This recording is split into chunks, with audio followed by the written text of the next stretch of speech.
Good evening, one and all. Here we are, Brooksy's Bass Corner, live chat number 74. 74. Just got into August. It's 2024. The year's your bass playing's going great. Come to you live all the way from London town here in the UK.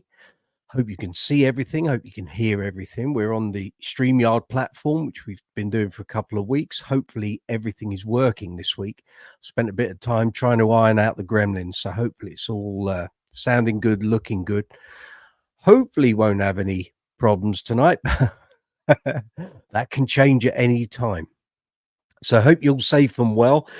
If you want to get involved in the live chat tonight, you can, obviously, via the live chat window, which is text-based. Historically, that's the way we've always done it.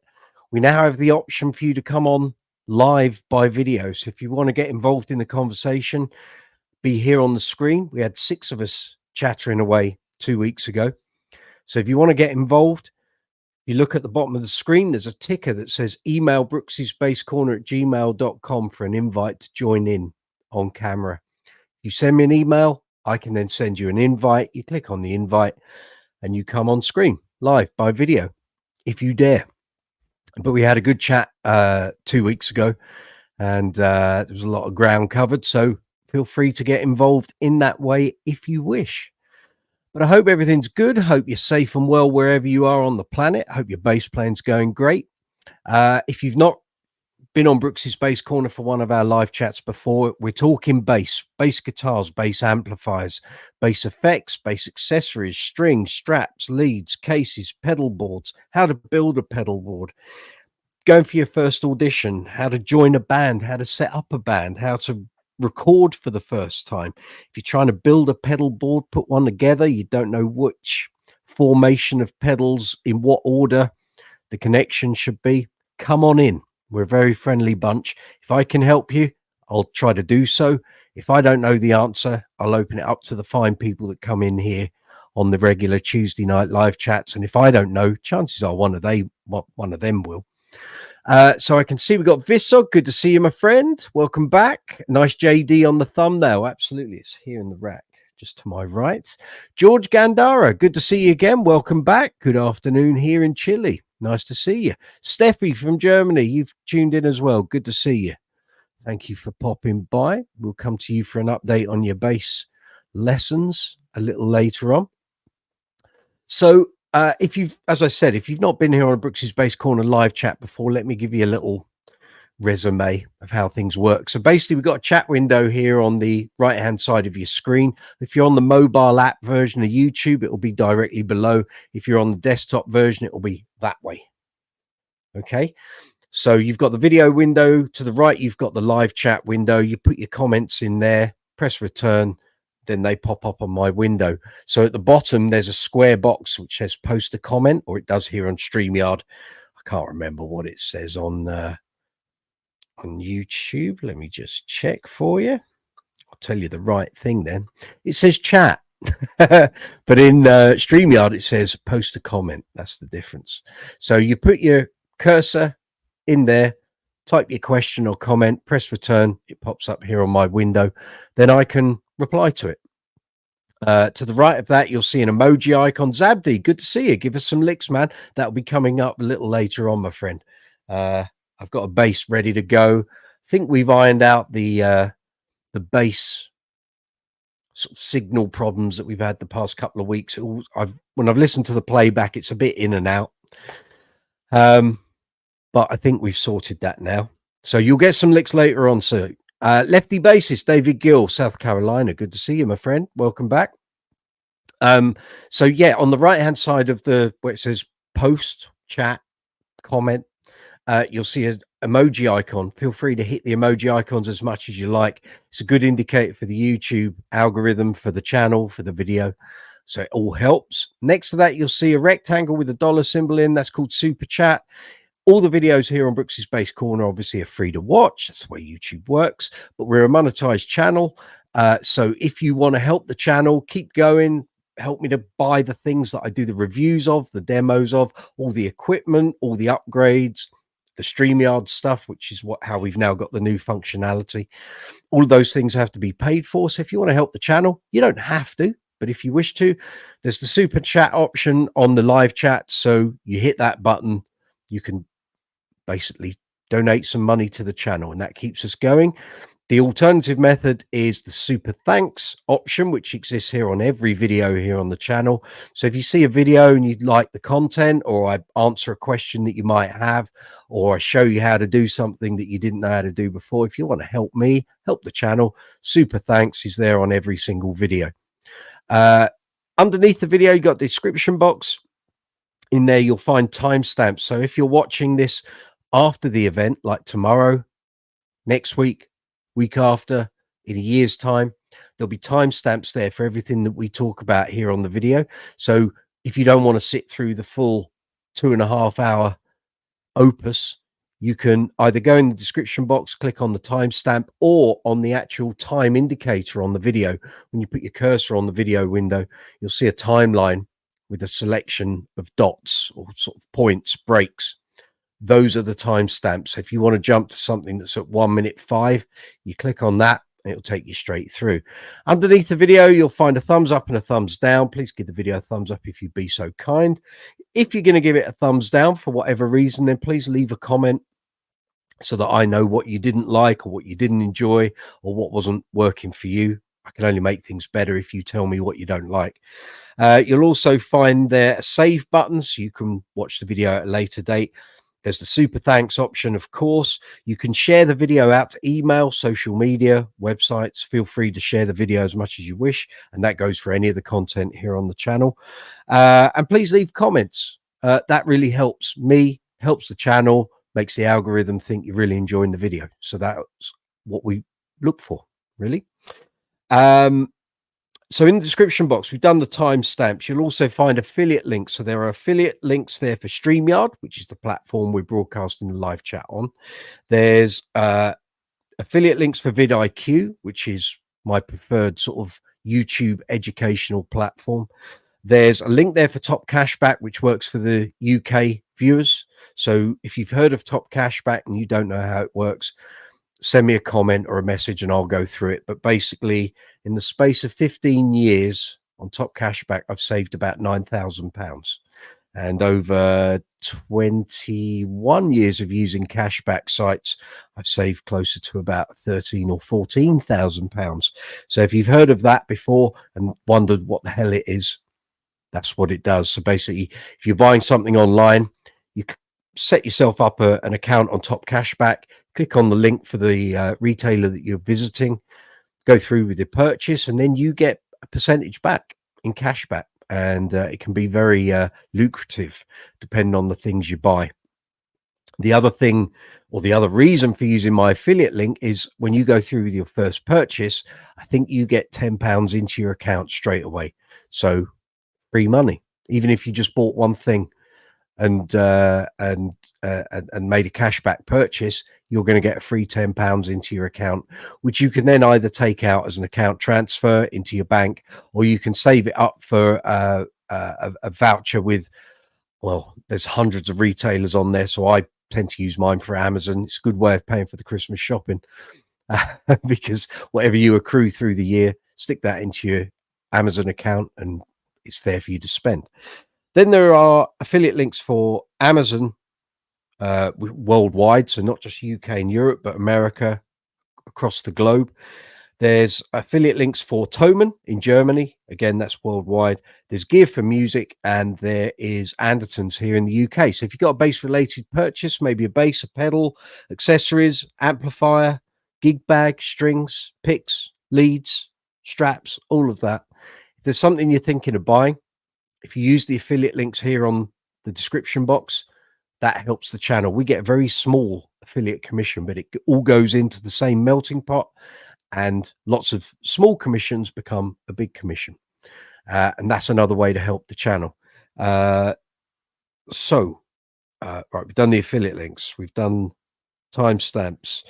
Brooksy's Bass Corner merchandise links, they're in there as well. We do this through Spreadshirt and Spreadshop. So t-shirts, hats, caps, drinking bottles, bags, rucksacks, hoodies, sweatshirts, leisure wear, There's babies and dogs clothing, but I don't bother doing that because no one's going to give their baby a Brooksy Space Corner baby cap, are they? There's literally about 150, 160 items in the store, 15 different designs. You can apply those designs to any of the items that are there. Underneath that, the final part in description box are the social media links, and you'll find us on Facebook, Instagram, Twitter, X, Be Real, TikTok, Discord, Reddit, and Quora. I think that is everything. So let's go on with the live chat. So, yep, David Gill, good to see you. Stacey from North Carolina's there in 2 accounts. Well done. That's good work. And as I've said, if you want to join in on the live chat by video, you send an email to brooksyspacecorner@gmail.com. I then send you an invite when I get the request. You then click on it and you can come live here on the chat by video. El Bacapaco. Okay, not heard of you before, but welcome. Hi, sir. Ever heard of Heathkit bass amps? Can't say I have, but I'll check them out. Just won one at an auction here across the pond, and despite needing a little TLC, it's impressive. Very good. Okay. Let me know a little more, and I'll check it out either later in the live chat if we're all getting busy on the chat, or I'll check it out in time for next week's live chat. So let me just check the emails, see what we've got there. Very good. Okay, so what have we been up to for the past week? So for me, gigs have quietened down this month now that we're in August. I've got a few bits and bobs, but last weekend was a gig for a band that I'd never played with, and yet, judging by the conversation at Saturday's gig, they've been going since the 90s, and I've been going since the 90s. Next year will be 30 years since I turned professional doing this as a professional musician and bass player. I've never come across this band. I've never heard of them. I didn't know any of the musicians in the band except one who I met at a jam night 8 years ago. We've never worked together since, even though I thought he was really good and I've put him forward for loads of gigs with various function bands. But this band were great. They were really great. So after last week's live chat, the reason there hasn't been any new content on the channel was I was spent basically 3 days going through all the stuff. I actually started earlier in the week and I was going through the tracks, making my notes, getting an idea on the arrangements, and then sort of Wednesday, Thursday, Friday was seriously getting it all nailed. Quick run through Saturday. Gig was on Saturday evening in the center of town, or Piccadilly, and we had a blast. It's a private do in a very swanky members club in Piccadilly, and it was great. And the band were great. And I told the band leader, because he wasn't on the gig, he was on another gig, so there were 2 versions of the band out that night. And I messaged him. I said, "This band's really good." I said, "Thank you very, very much for asking me to do it. And if you need me again, give me a shout," which he did. Literally the day after. "You couldn't do this date and that," and unfortunately the dates he's offered me I'm already booked, but thank you very much, Ivan. Very much appreciated if you're watching. So that was that. So this week it's a slightly different week. So I've got a theatre gig in Hunstanton here in the UK on the Norfolk coast on Sunday, which will be Platinum ABBA at the Princess Theatre. So if you're in the area or surrounding districts, if you're coming along even, let me know. I'll say hello to you. And on Saturday, at the moment, don't have a gig, but there's a few irons in the fire. But I've also got the first rehearsal with Uncle Funk, which is the 9-piece disco show band I play in. We've got our first rehearsal for our new theatre show.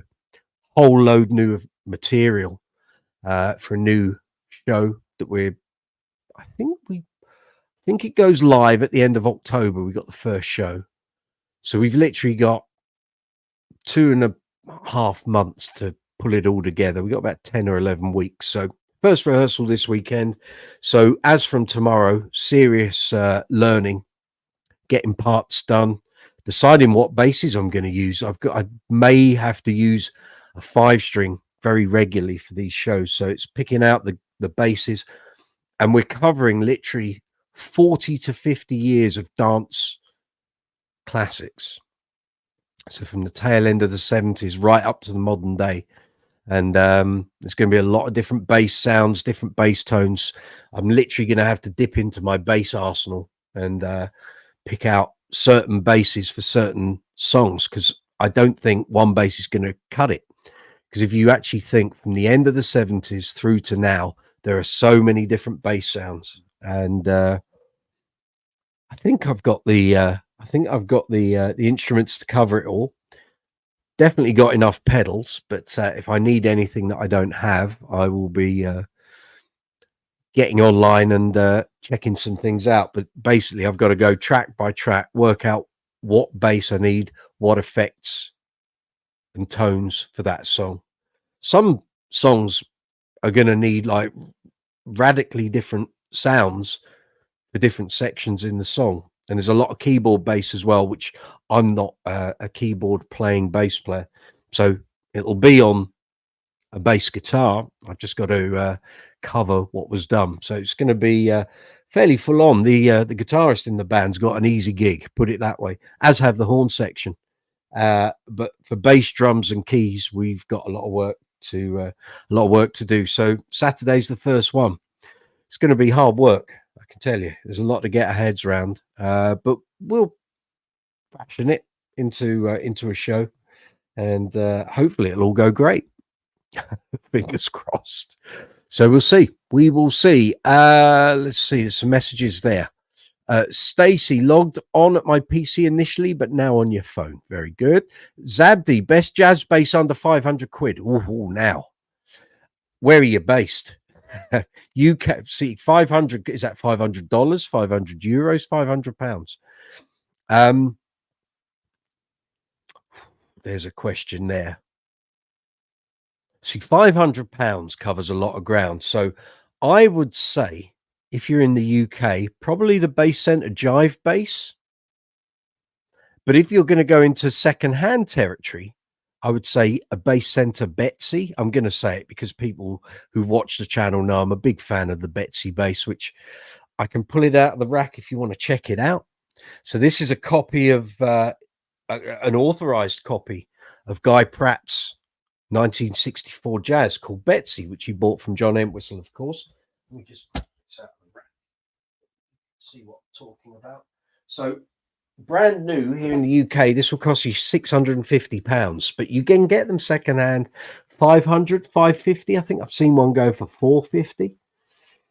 So it's in a burgundy mist finish, pair of EMG pickups. I know when I hold the bass up, you can't hear me because the sound goes in my headphones. So standard jazz bass control set, volume, tone, pair of EMGs, ebony fingerboard, vintage style bridge. I'm trying to see what you can see here. So it's got the, if you like, the variable string spacing with the windings on the saddles. Basswood body, but it sounds great. Standard hardware, nothing fancy, and it's great for £650. I don't think there's a better jazz bass out there. Now, you can go down the Harley Benton route if you want, and I'm a big advocate of some of the Harley Benton instruments. I still think the Marquis bass is the best 4 and 5 string I've ever played under £250, although they're now discontinued. But I did, when I was a writer for Bass Guitar Magazine and Bass Player, I was absolutely knocked over by how good the Marquis was. Then we got another load of instruments from Harley Benton, one of which was great and 2 weren't so great. So with anything that's like a jazz bass variant, you've really got to try it before you buy it, because you could buy blind and it not be all that great, especially at those lower price points. So let me think. Best jazz bass. I'm trying to think what else. Well, you're going to look at some Squires. You know, I'll recall another story that's been I've told several times here on the channel. So back in August 2019, I did a review day at the Bass Gallery here in London, in Camden, and we were reviewing 10 basses that day. And in there was a Squire classic 60s jazz, which was kind of a Daphne blue with a tortoiseshell plate. So if you've got old copies of the magazines, or you can find it probably on Music Radars, website, go under the bass guitar or bass player, it will be now. Look at the review section. You might well find this review. So the bass was priced at £342, I think.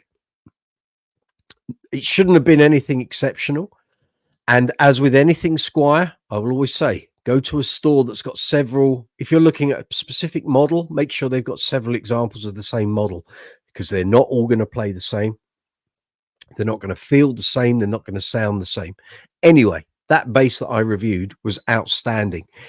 In my humble opinion, in the gallery that day, they had loads of different jazz basses. There were old vintage 60s, 70s, 80s basses there, some Fender custom shop basses, then loads of luthier variations of jazz basses. This bass blew them all out of the water to my ears.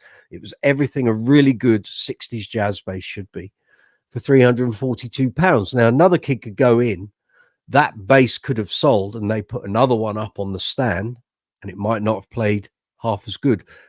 That's what can happen with the budget models, the budget ranges, the budget manufacturers. They're not all going to be the same.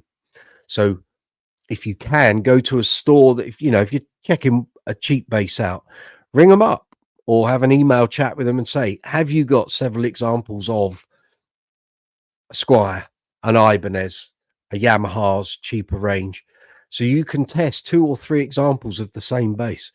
They won't all play the same and they won't all sound the same. You can have 5 versions of the same bass. They're not all going to be the same. They're not all going to be identical. So if you can do that, that's the way to go.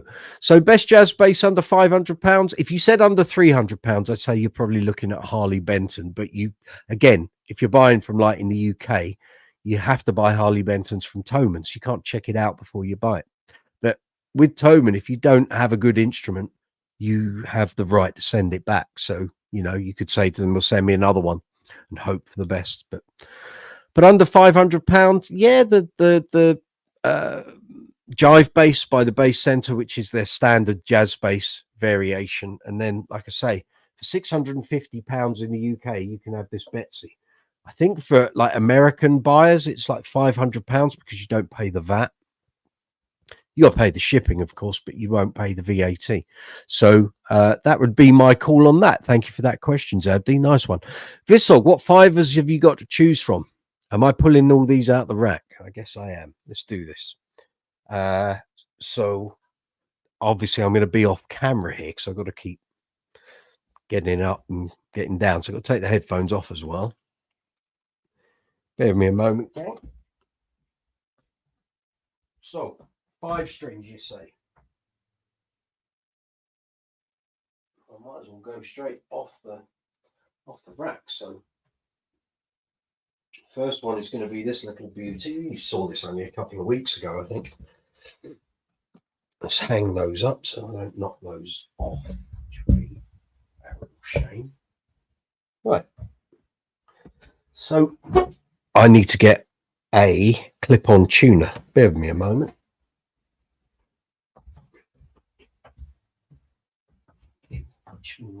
Oh, this hasn't got a battery in either. Sorry, gang. There's no battery in this.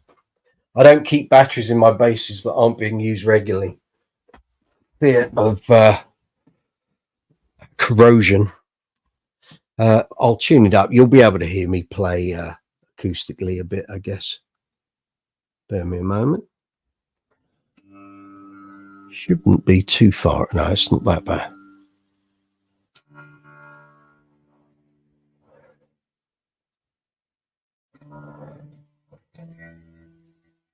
Yeah.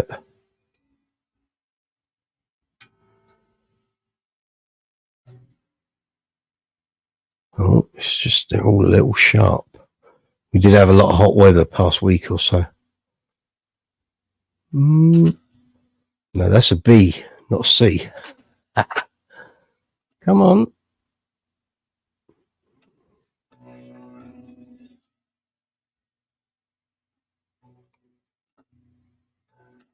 So you can't see it. It's good, isn't it? First one then. Music Man Stingray 5. So I will put a link up. I did a review of this very early on in the channel. I'll put a link up, so if you want to check it out and you can hear it, bear me a moment. So Stingray 5 came with me on my shows with Bonnie Tyler back in 2006. I did a bunch of shows with her across Europe and Australia.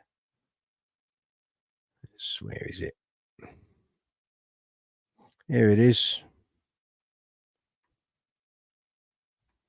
So if you want to check this out, feel free. You can do it now, or you can watch it in later date. It's whatever floats your boat. So yeah, Stingray 5. So everyone's looking at it going, yeah, it's a Stingray 5. But for the keen of eye, you'll notice that's an phenolic fingerboard. Yes, this is, oh, camera's gone. Hang on. Bear with me a moment. We had this the other week, didn't we? Yeah. The camera decides it's going to change. Is that working? Not yet. Okay.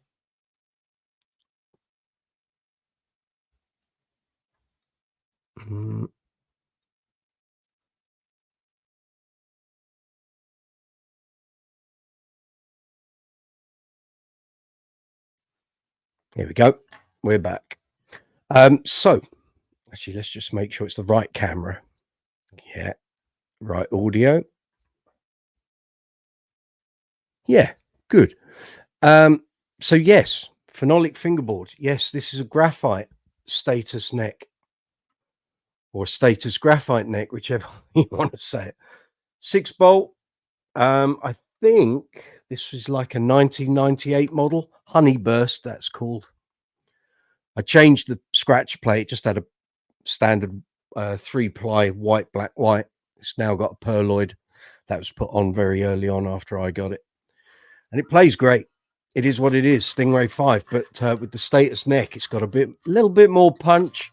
The low B sticks out a bit more, and Stingray, you know, it's going to take your head off in the upper ranges, but the graphite neck just adds a bit more of everything, much more stable tuning, and it just sounds great. But you can hear audio demos on that link that I gave for the video, and you can hear what it does. So why isn't that scrolling up? Okay, I'll try and rattle through these quick, otherwise the chat's going to stall. But by all means, put your questions and your comments in the box, and I'll come back to them once I've rattled through these 5 strings. So that's the first one of 4. All right. And then I think this has got a battery in. So let's see if this is going to work. I think this definitely has got a battery in. Did I take it out? No, it's got a battery in. We can hear this one then. Let's tune it up. Woo! That one's well out. Again, we've had hot weather, so tunings have all kind of changed a bit. Yeah. So this has got rote sound pressure wounds on it, which is kind of their version of half wound. So it's a little tamer, without being too bright and zingy in your face. Whoa, God, this neck has moved. I only tuned this up about 4 weeks ago, so I know the weather's. I know a few of the basses have changed because I've heard them going ping here in the office.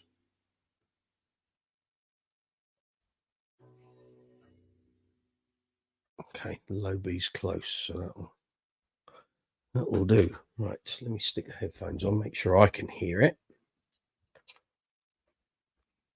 I did the stupid thing of trying to put my headphones underneath my cap earlier. That wasn't very successful. Right.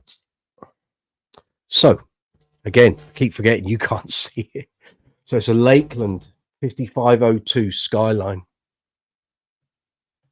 Here we are. With a really nice figured top.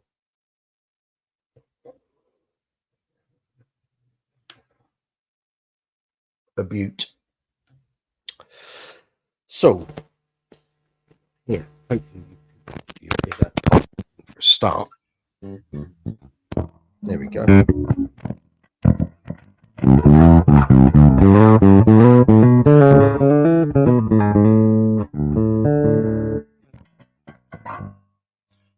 be a little loud there. I'll have to take some input from you guys to tell me if you're getting this and it sounds okay. Because last week when I had to listen to the playback, the bass was a little all over the shop. I'm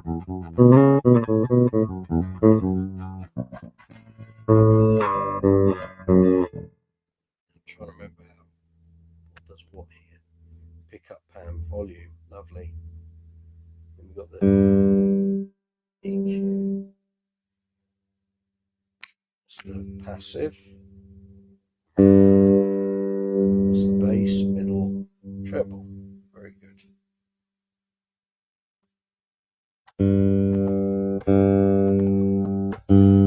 That's it. We've got the switching options on here as well. Doesn't seem very loud, but that could be my headphones.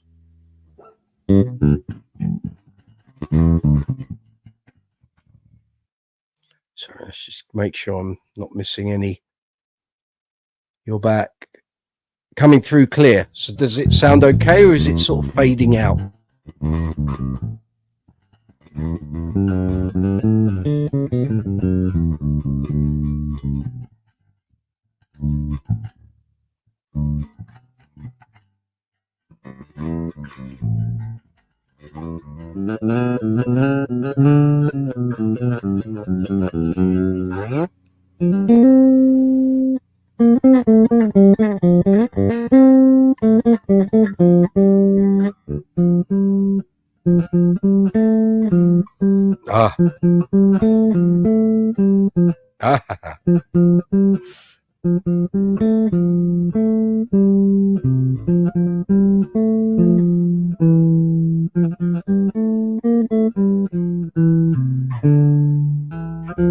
Hey, yeah.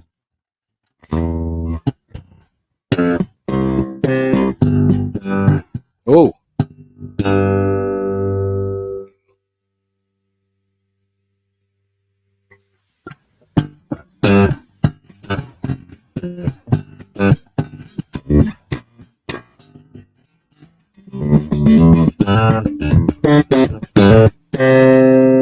Doesn't sound full on. That's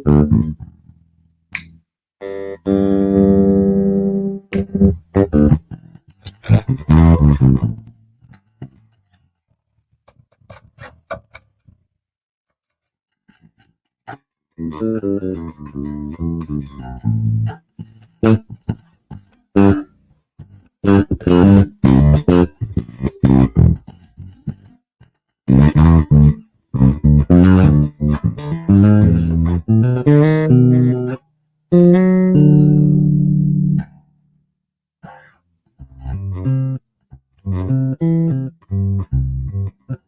Yeah.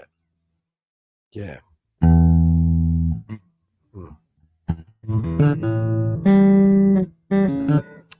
Helps if you finger it first, mate. Oh,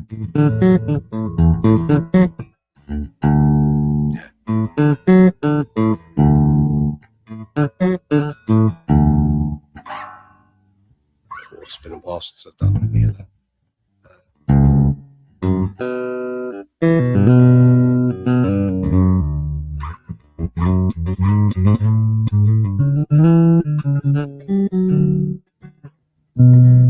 Ooh.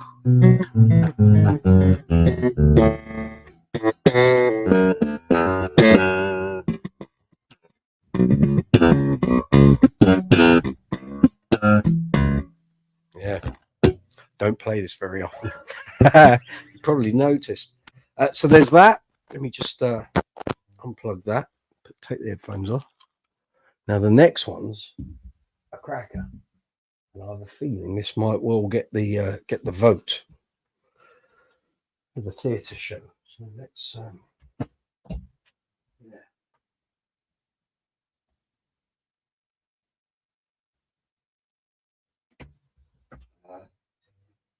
Oh, there's no battery in it. Okay. Sorry.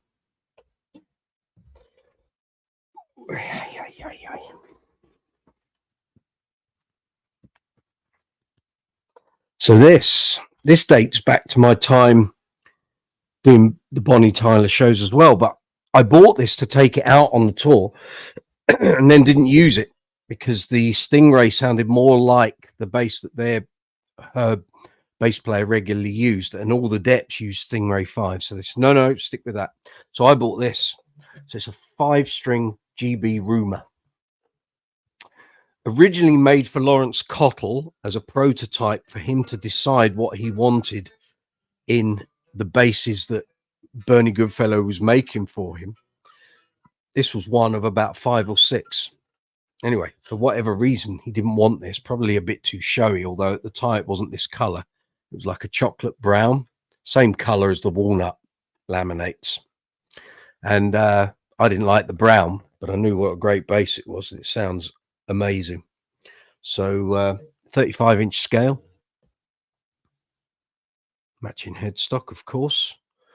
Bernie's lovely, let's try and do that, wooden hand-carved tuning pegs, satin neck, all of that, all the GB goodness that you see on his circuit boards. And I had side LEDs put in. I've taken the batteries out of there as well, but no LEDs on the front. In fact, there's nothing on the front. It's a clear rosewood board, but it's great. It sounds amazing. The low B is out of this world. Again, hasn't been tuned for a while.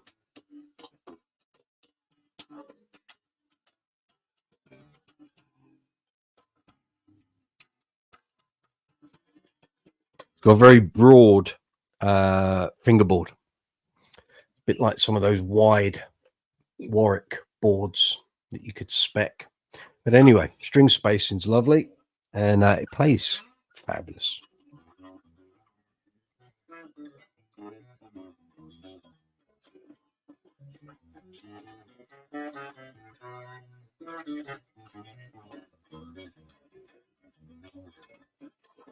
I know you can't see it.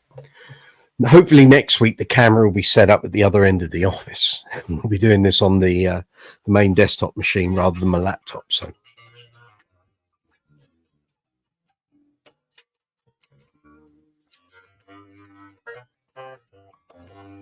I've got nickels on here, which aren't my preference, but I used them on an audition I did a few years ago. Steels were going to be too bright, but anyway, that might well get the nod. I don't know until I sit down with these tracks and start pulling the sounds apart. We will see. So last 5-string, obviously. And some of you have seen this before as well, of course.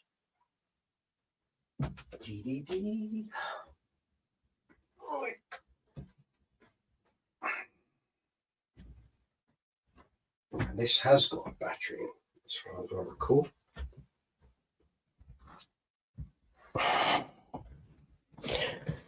It's the yellow monster, isn't it? It's the Ferrari yellow Dingwall NG2. Stick the old headphones on. This has got a battery in.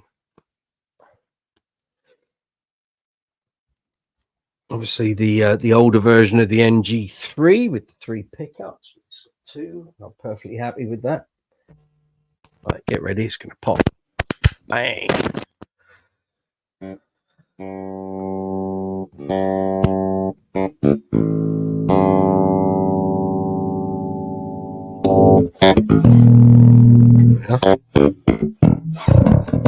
Tune up wouldn't be bad, would it?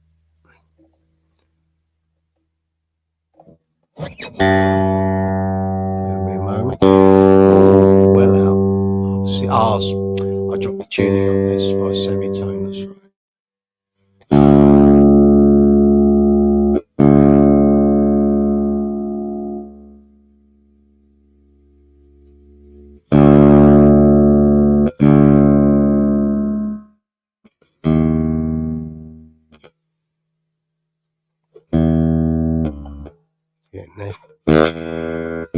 Something to do with these headstock tuners. They don't like going for the D string. It keeps coming up with E flat.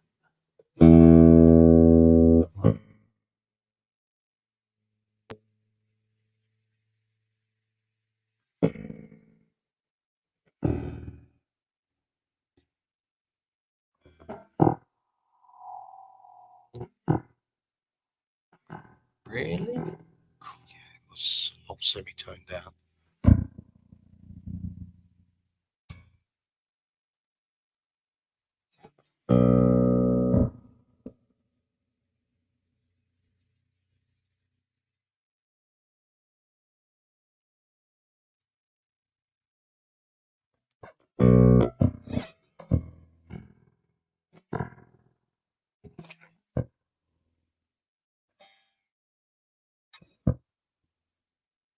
I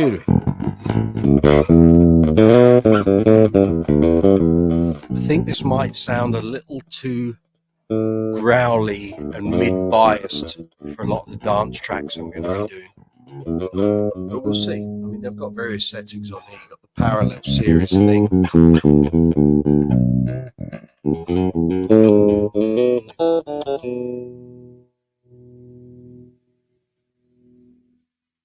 Got all the EQ pumped up, haven't I?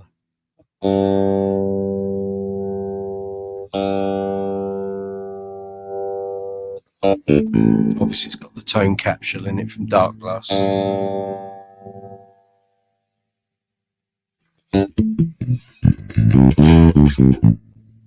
want to take some of that bite off it.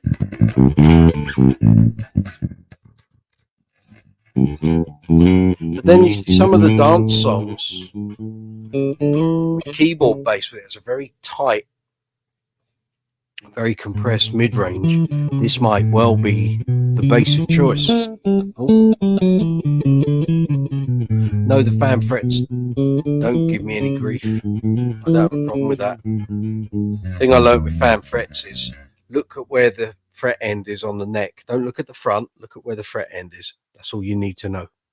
Your fingers will do the rest.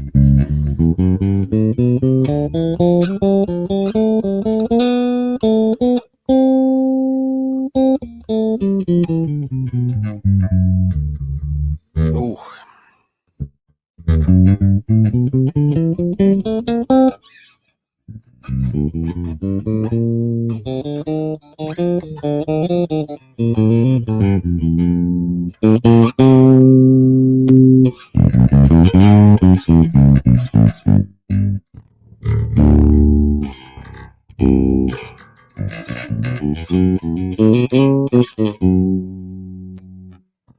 In the polite one.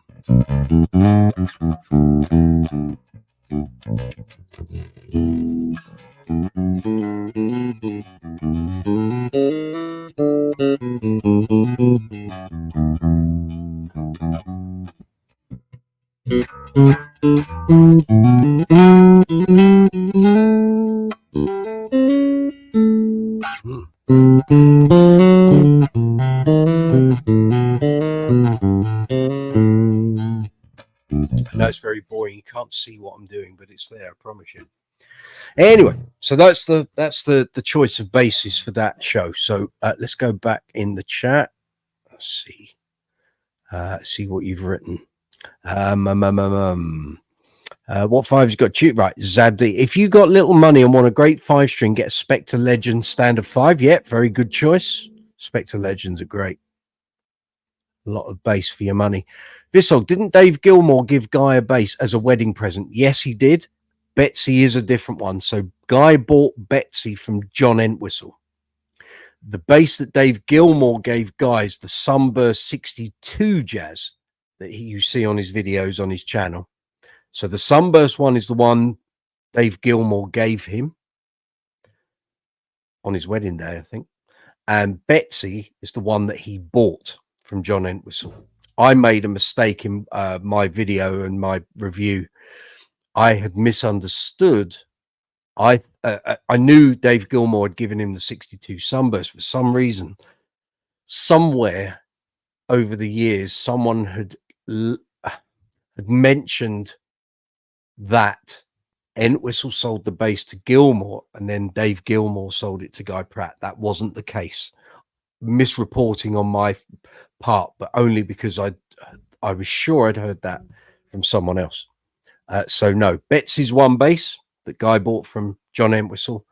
The 62 Sunburst was the present from Dave Gilmour. Yeah, Sire for under 500 for a Jazz, but again, as I said with the Squire stuff, you've got to try these basses out. Don't buy blind. I hear lots of good things about Sire, and I've got no axe to grind with Sire basses, but I also hear lots of bad things. So hardware going wrong, breaking, pickups not being great, electronics failing, bridges being a bit too prone to falling to bits. But some of them have been great. So, you know, it's a 50-50, but in those lower, cheaper price end, you're going to have these issues. You have the same issues with expensive basses, of course, but on a lower price instrument, there's less quality control.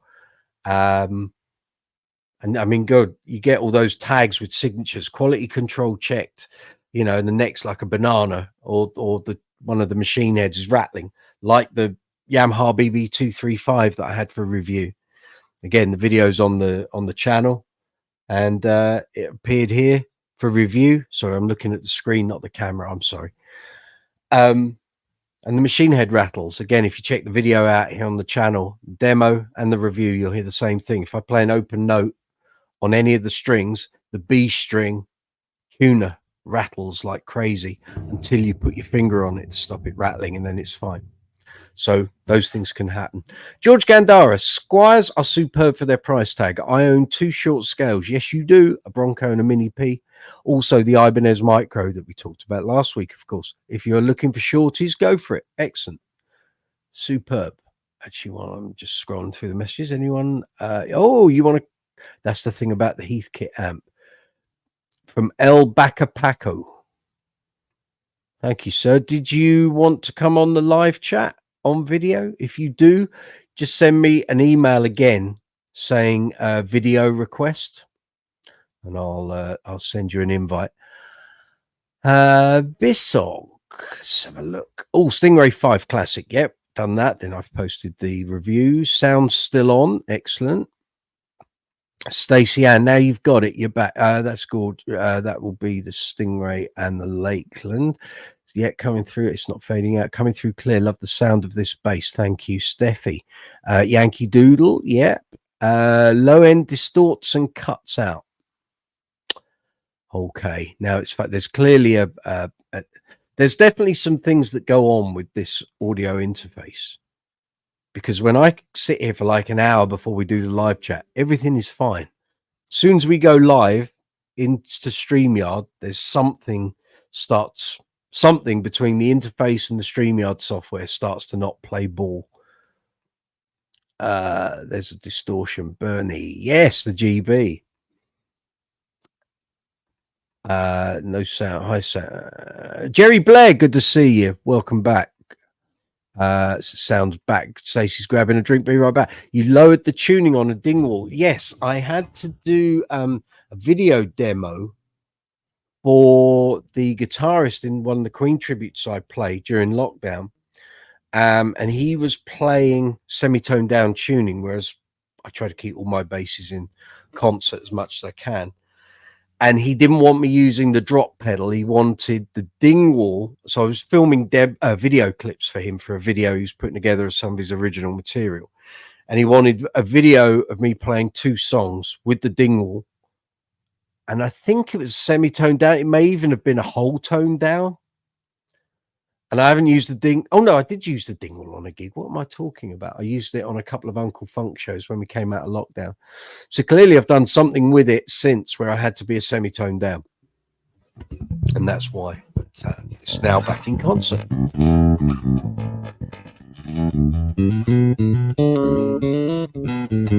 Doesn't sound like any of the other basses I've got.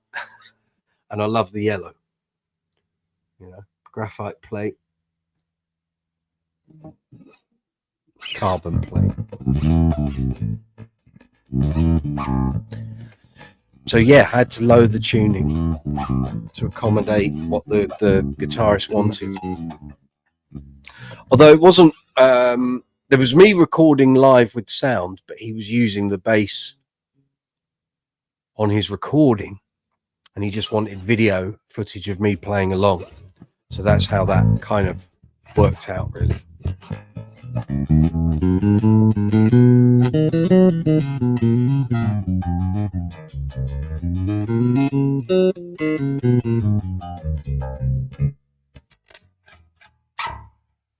Oh, I don't do enough 5-string practice. If I'm using one on this theatre show, I will be. I tend to stick with 4s. I just prefer it. And I know some bass players go, "Oh, I can't play a 4. It has to be a 5. Has to be a 5." Well, what did you do before you had a 4? It's like you have to have that low B. No, you don't. You don't. You've talked yourself into that being the case. That's my perspective on that. If I spend a couple of days getting my 5-string chops together, everything's perfect. Don't worry. I just don't use them often enough. So many of the bands I work with, either it's just not required, or the frequency spectrum. Like if I used it in Uncle Funk, it would just be overkill. We've got a keyboard player, we've got a guitar player, we've got 2 horns, drums, sometimes percussion.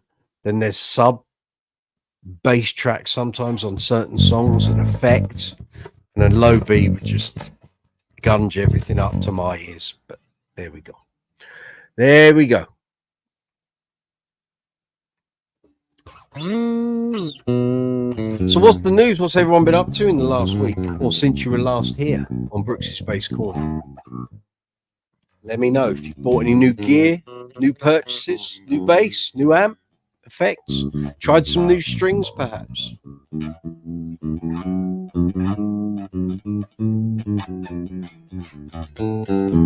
If I switch back to the, I think it's, that's the one.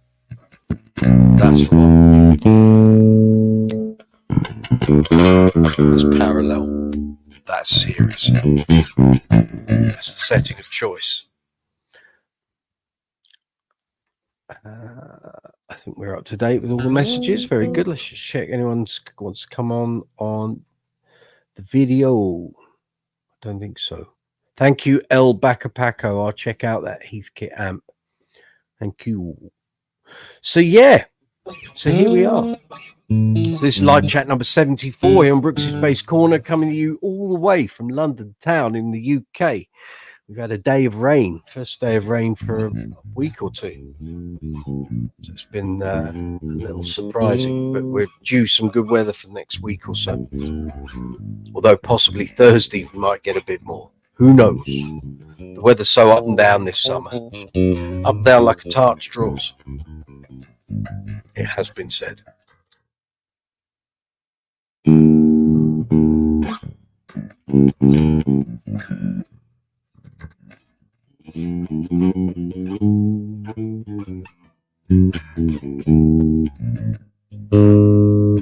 So yeah, that's the dingle. Here we go. Stick that there. Take your headphones off so you don't cause a catastrophe. David Gill decided against the octave pedal and leaning towards a reverb. Okay, your thoughts for that? A reverb is fine if you're doing like atmospheric solos and sort of slow, very slow paced stuff. Anything mid-tempo and up. Personally, I wouldn't get any mileage out of a reverb pedal. An octave pedal would be far more my cup of tea, I think, but each to their own, David. So I know you say that it's hard for you to get to a store to try this stuff out, but I think you kind of need to go and sort of try some pedals out. You'll see what the differences are fairly quickly, I would say.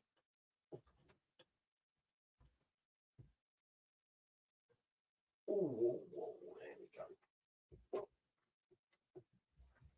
So yeah, so I have here the new bass that was unveiled last week, which was my purchase a week and a half ago. So it's here again. This is an Alembic Persuader for those with a flame coa top. It is a Persuader. Don't worry, your eyes aren't deceiving you. It didn't have the split coil, single coil PJ arrangement. The original order was a custom order. The guy spec'd humbuckers instead of the PJ thing. So for anyone that wasn't here on last week's live chat, I'll plug her in. You can have a listen. So it's a far simpler Alembic bass than a Series 1 or a Series 2. It's literally volume, and a filter, which is great. You think, oh, it's not going to have all the Alembic hallmarks, but it does.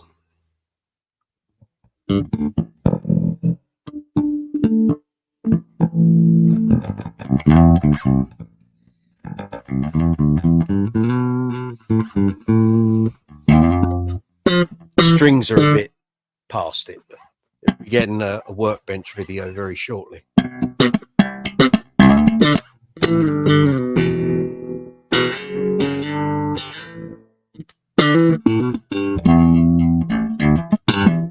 know they're very old strings because I can see the indentations on the G string where the frets are.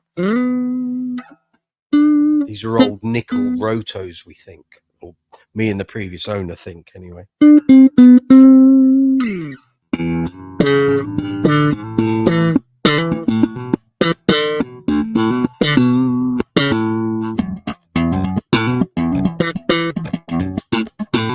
It's lovely.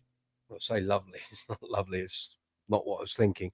The thing about plugging straight into an interface is there's no EQ. And on this bass, there's no EQ.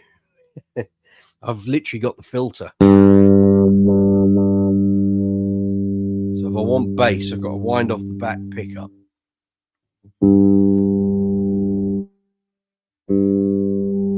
And then run the filter.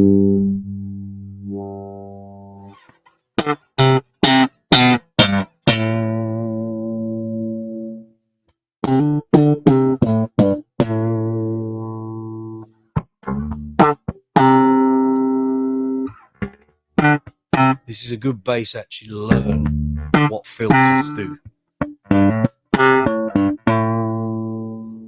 Because it's nothing too complicated going on here.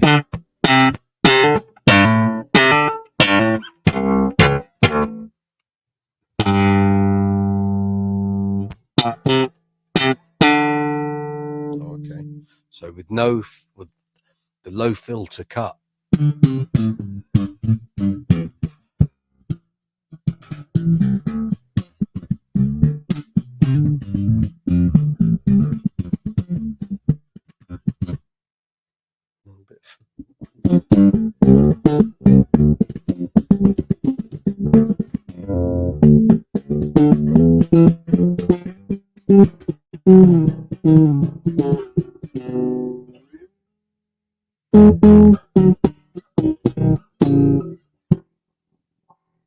If I go to the back pickup,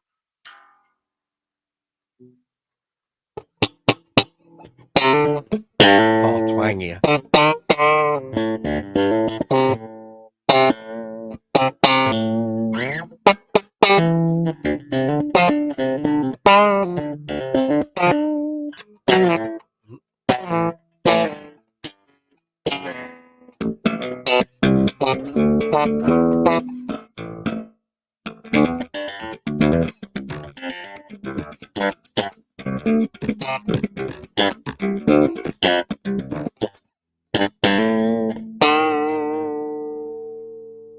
Got all that, yeah. Just take the filter off. It's just sub.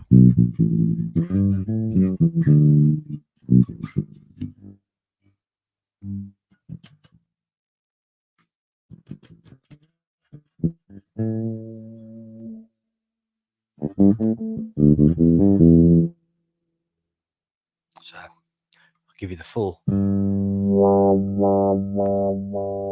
wah effect. So as you go from sub, you start hearing all the tone.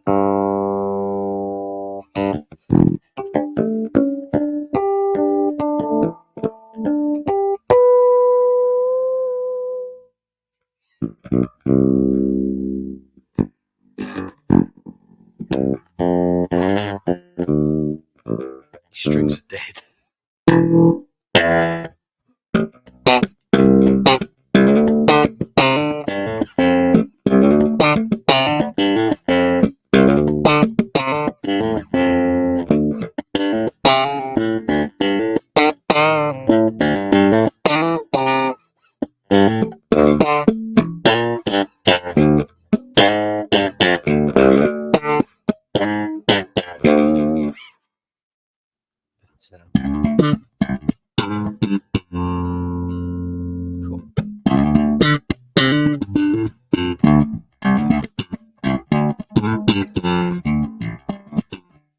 Very different to my other Alembics.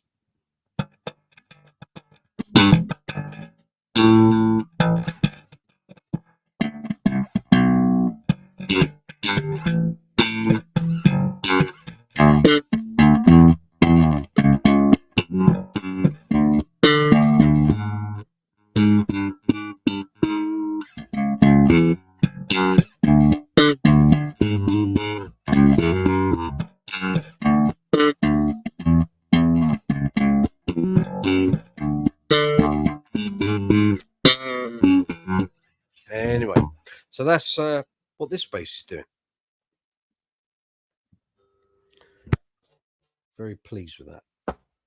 But it'll be even better once it gets a new set of strings on and I've set it up how I want it done. So that won't be a long job. It's all good. So there we are.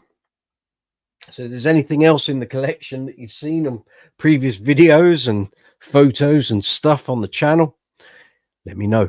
It's just gone 9 o'clock here in London, here in the UK. This is live chat number 74 on Brooksy's Bass Corner. We're talking all things bass guitars, bass amps, bass effects, accessories, gig bags, strings, leads, straps, anything to do with bass. You want to talk about great bass players, albums that had great bass players on? Come on in, have that discussion. I'm just going to check the email, see if anyone has sent an email. No, everyone's hiding from the video tonight, but that's okay. Jerry Blair, what have you been up to since we last saw you? Hope you're well. Hope that cling film's still on that pedal board. I hope that's still working for you. There will be a video of me doing that, like a hints and tips video. I'll get round to it.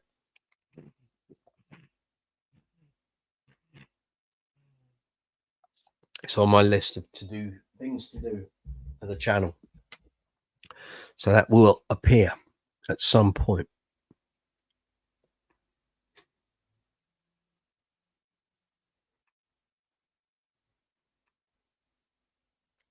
Thank you to all the new subscribers. I know I say it every week, but I'm getting quite a few subscribers between each live chat.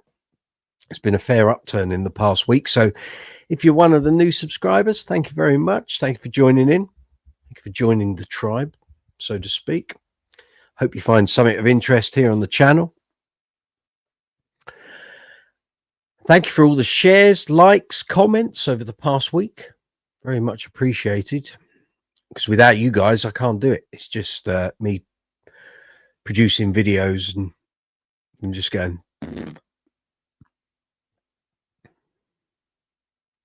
So what's everyone up to? What's going on out there in YouTube land? Jerry Blair is still working. Fantastic idea. I did one on Sunday at the Clock Tower, Camden, Caledonian Road. Excellent. Excellent. Sunday was pretty good weather, so hopefully you didn't need the protection that the cling film gave you on your board, but at least you know if it's raining or you see in advance of doing an outdoor gig that it's going to rain, you know how to solve that problem now, you see. I've still got that whole roll of cling film in the back of my car. I haven't had to use it yet this year, although there have been 2 gigs where it came close. So I've got fingers crossed that between now and sort of mid to late September, I don't have to use it, which would be quite good. So what's everyone up to? People got gigs coming up, festival stuff, wedding stuff, theatre stuff, pub and club stuff. Let us know where you're playing. Oh, my stomach is deciding to fight back after dinner. Hopefully you didn't hear that. I know I heard it. Now, there was something I was going to announce on tonight's live chat. I can't remember what it was. It was something I saw the other day. Now, what was it? Trying to think if it was a YouTube announcement. Could have been. I'll remember. It'll come to me during the live chat. It was definitely something. I'll work it out. I'll work it out.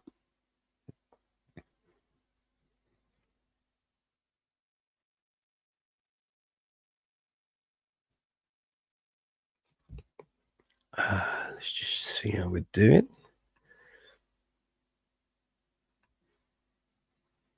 Okay, that's all good. That's all working nicely. That's all going well. Just checking everything's going okay. I presume you can all hear and see everything okay. I know we had a few sound issues with the bass a minute ago, but hopefully that's all. So we can do that. So now I can post up videos. We can talk about them. So if you want to talk about specific basses, if you want to talk about any of the stuff that I've done here on the channel, I can call my videos. We can run. If you want to talk about any of the interviews, if there's anything you want to discuss that's already here on the channel, we can do that. And we'll have the video slap bang in front of us. That sounds balanced. Thanks, Stace. Very good. So that's how this can now work. Next week, I'll start getting images up into Google Slides and we can talk about basses in the collection, basses I've owned, what have you. So yeah.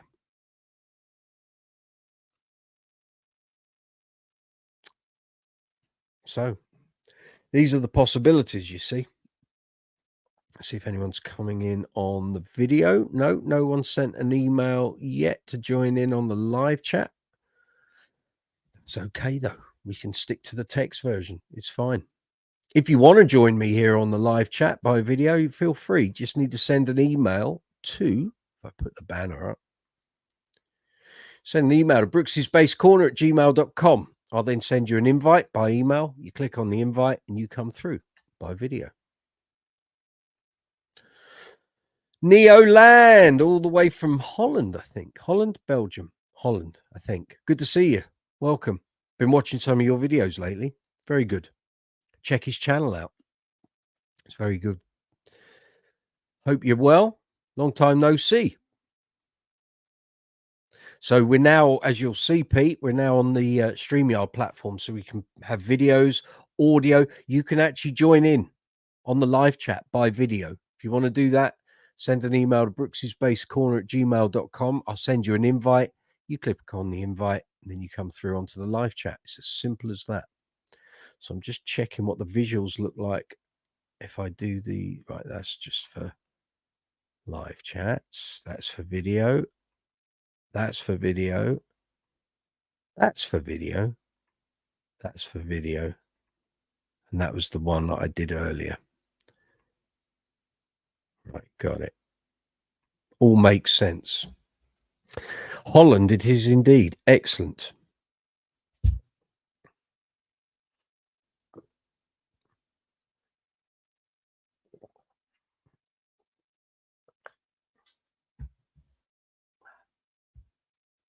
So how is everyone? Any new purchases, Pete?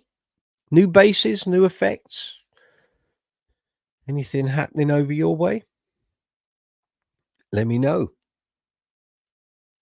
So I'm just going to have a quick look to see what other videos I've got here. See if there's anything. That wasn't even me playing that. That's just a video I had. I think some guy was selling that bass, and he put a demo video up, and I recorded it or downloaded it. There was obviously something about it. Oh, now this is a rather good demo. This was off Bass Chat. I don't know the guy personally, but he's selling this bass. Rather nifty player. If it will play. Let's see. You might enjoy this. So it's a little diversion, isn't it? It's a BB, a Yamaha BB, I think 5000A.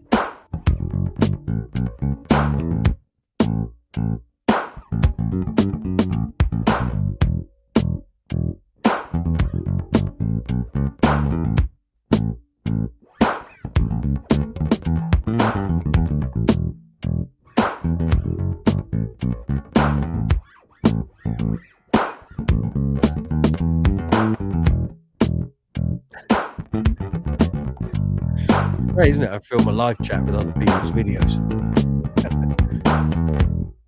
Again, I don't know this guy, but nice player. He actually sold a few instruments on Bass Chat, and I thought his demos were good.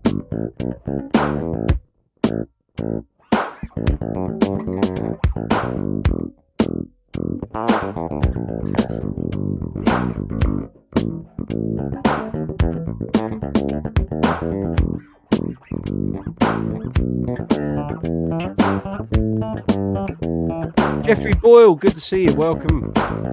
Pete, Neoland, coming from Snap to Killies. The purchases are a little slow of late.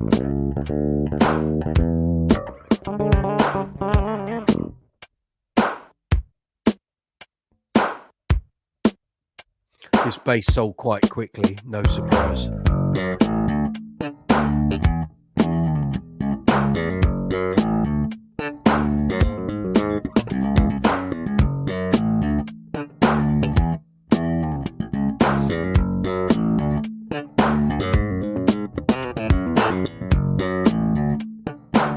Quite a sought after Yamaha model.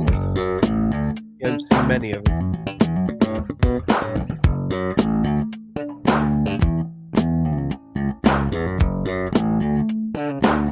Yeah, forget me not. He's playing around the main motif, you know.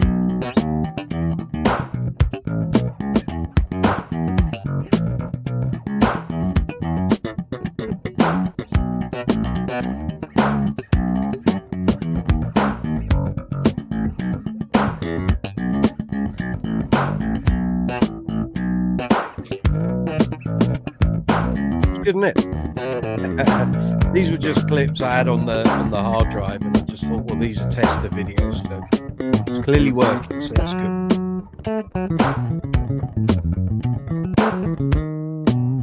Yeah, so there we go. I'm not sure what else I had here, but let's see. Video file.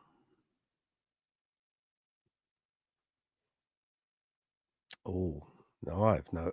Oh, I know what those were. That was a video I made for Aguilar. There's something wrong with a piece of gear. But anyway, I'm trying to think. I don't know if I actually got any other videos on here. There's lots of pics. Let's have a look. No. And pics, we've got a problem because they have to go into Google Slides. But no, it's all pictures, I think. Yeah, it's looking like it.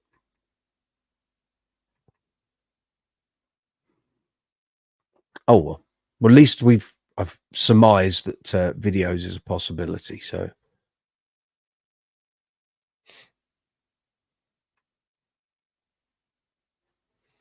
fair enough.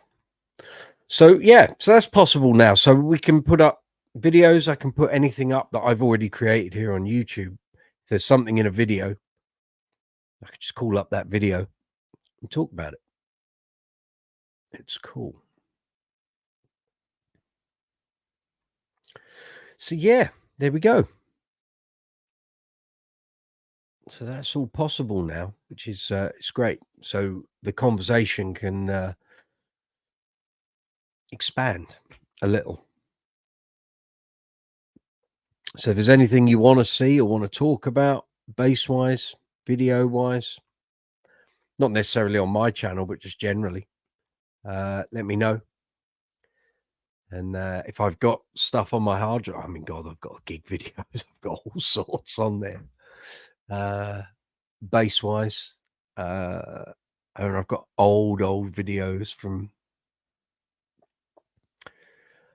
like the 90s. Well, there's a video from when I was 16, which but I haven't digitized it yet. But my old covers band, the couple of guys from FM, got a load of that sort of stuff. And thing is, playing cover songs could lead me to getting copyright things. So I'll have to.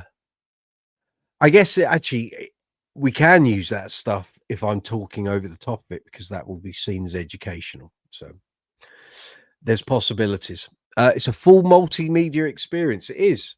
It is. I'm wondering actually if I should script some of the live chats now and have specific topics maybe on certain weeks, and I'll pull together a load of video and pictorial content that we can talk about and discuss, and do it that way. It's a possibility. Pete, a while back I bought a Moorland bass. Okay, bass and guitars made in Belgium. I got the chance to lay my hands on a P bass prototype. It's resonating like crazy even when it's not plugged in.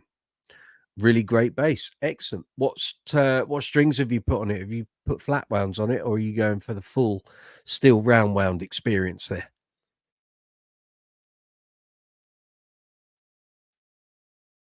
Moorland. I can't say I've heard of them. Let me just do a quick Google search to see what they're all about, shall we? Moorland Guitars. Okay. Okay, they look a bit semi-acousticy. I guess that's just that model. But scroll basses.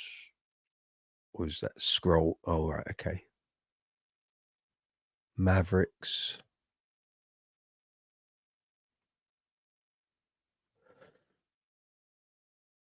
Okay, scroll bass thin line, scroll bass of Vinyl, scroll bass thin line, and then the Maverick. Okay, right. Based on Ampeg basses of the 60s and 70s. Okay. Doesn't look like they do like a P. Oh, maybe it's that. Hold on. Okay, so have you got the Maverick bass, Pete? Is that what you've bought? The Maverick is the one I'm seeing that looks like a P. Or is the one you've got some sort of funky prototype? P-bass prototype, really great. You're putting rounds on it. Okay, cool. Let us know how you get on. Well, you can come on live by video and play it. Let's hear it. If your audio interface allows you to do that. That P-bass was a one-off. Okay, what color? We gone for a natural finish.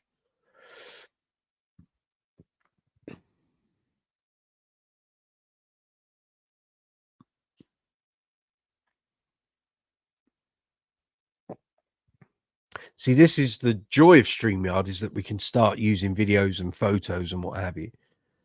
Whereas without StreamYard, we can't. You guys can't send me photos, and I can't put anything up for us to discuss. So, what do I think of SX basses? God, I haven't played one of those in about 15, 16 years.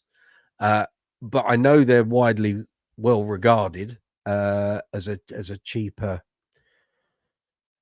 jazz or P-bass variant. So I'll go with the general consensus that they're really good, but I haven't played enough of them to really have a valued opinion, to be fair.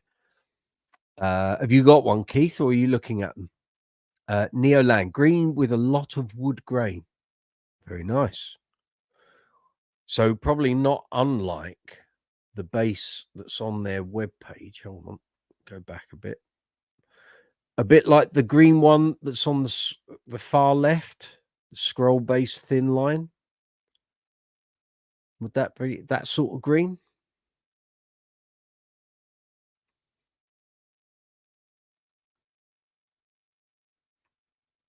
Oh, see, there's a picture here on their artist page. There's a PJ, but on a jazz shape. Okay. Very good.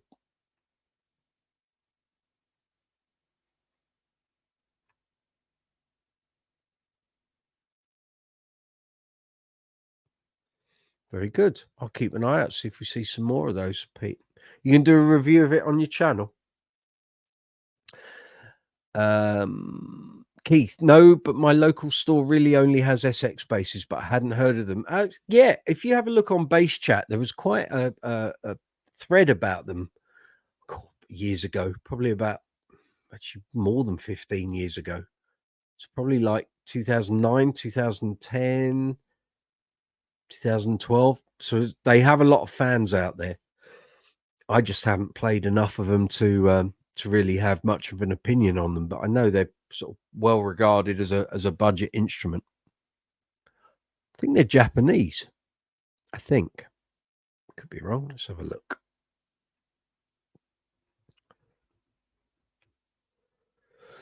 SX basses.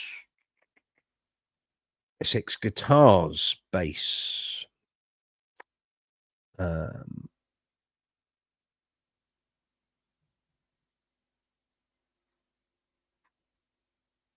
China.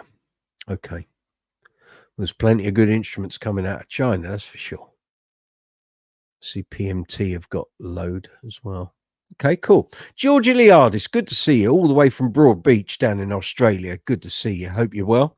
How's your bass playing going, my friend? All good? Any new purchases? Anything happening in George's world?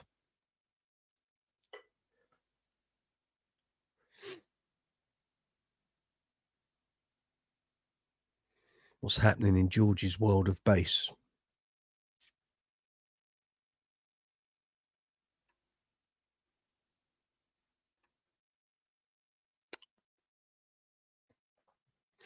Let us know, George. Haven't seen Lewis Wingrove, the legendary Lewis Wingrove. I don't know if anything's happened to him. He hasn't come back onto the live chat since we took a break after Christmas.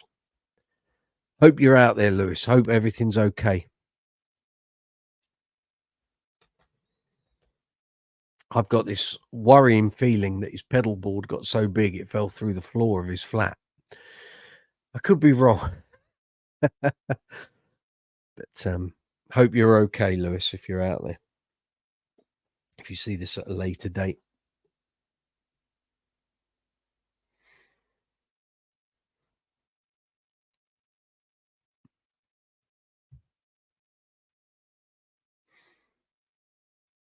Yeah, exactly, Stace.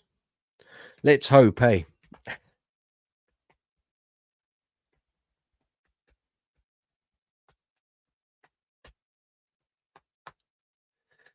So we're going to have a load of new workbench videos coming up. I've got a whole bunch of instruments here that need string renewals and a few mods. A couple of basses need new foam putting in under their pickups.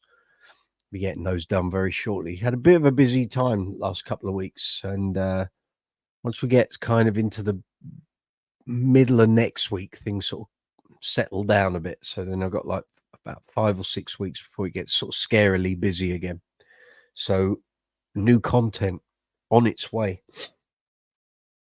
And possibly from next week, we'll be doing the live chats at my desktop machine, which will give you a slightly bigger view of my office here, which isn't necessarily a good thing because you'll see all the mess, but it also means we can get the angles better on the camera and we won't be relying on a Wi-Fi connection through a laptop.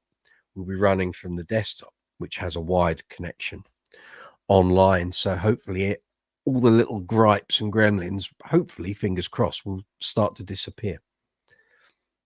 We will see. We will see.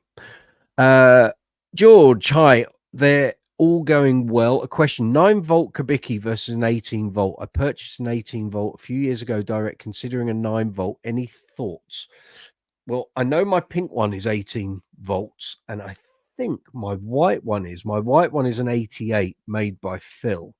My 89 is a Fender, but made with like the last bits and bobs that came from Kubicki before Fender started the production of the hardware and the circuits and the pickups and all of that.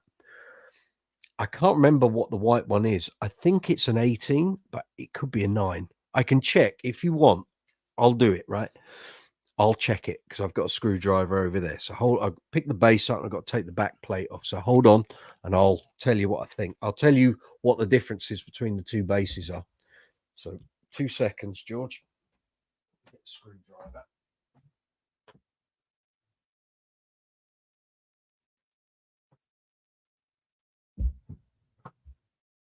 This is the on-the-fly information that Brooksy's bass corner can impart. You see, to those in the know, this is where it all goes down on a Tuesday night. Right, white Kubicki here. So the pink one is 18. I know that. So let's get these out.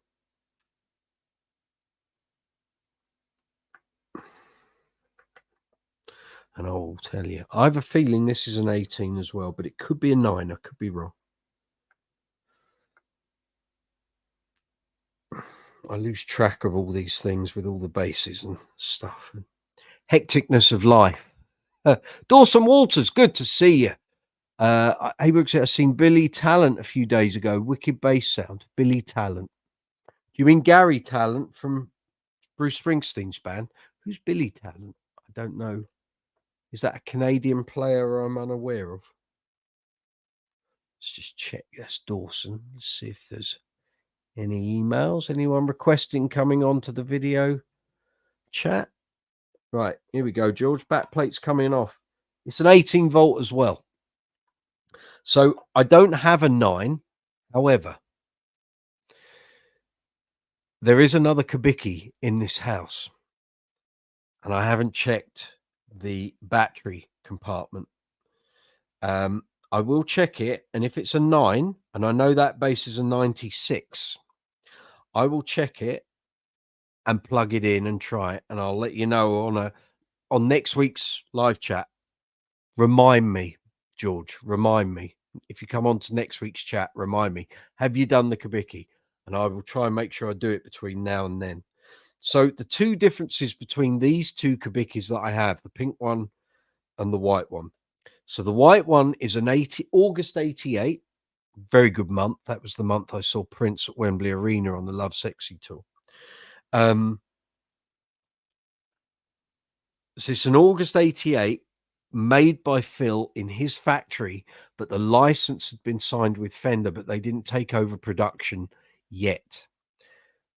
18-volt. What else? That's about all I can tell you about it. There's not a lot else. It's otherwise standard Kubicki, what you'd expect, 6-position control selector. So standby, 2 actives, 3 passives. Though to be honest, I could have done away with most of the passives. Just one would have been fine. And that's that bass. So the pink one is an 89 made by Fender, but with Kubicki parts before the Kubicki parts ran out. 18-volt, now a fretless, but I heartily remember the fretted tones on it. So when I bought the white one, it was very obvious to me the tonal difference. So this one had far more beef to it.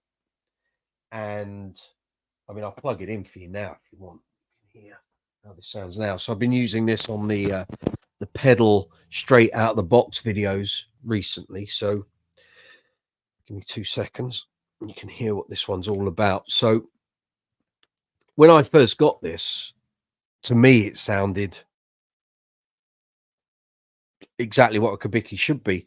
I always knew there was something different about my pink Kubicki, but I didn't know all the ins and outs until about 2001, 2002, 2003, when we had Yahoo groups. Remember those before social media kicked in?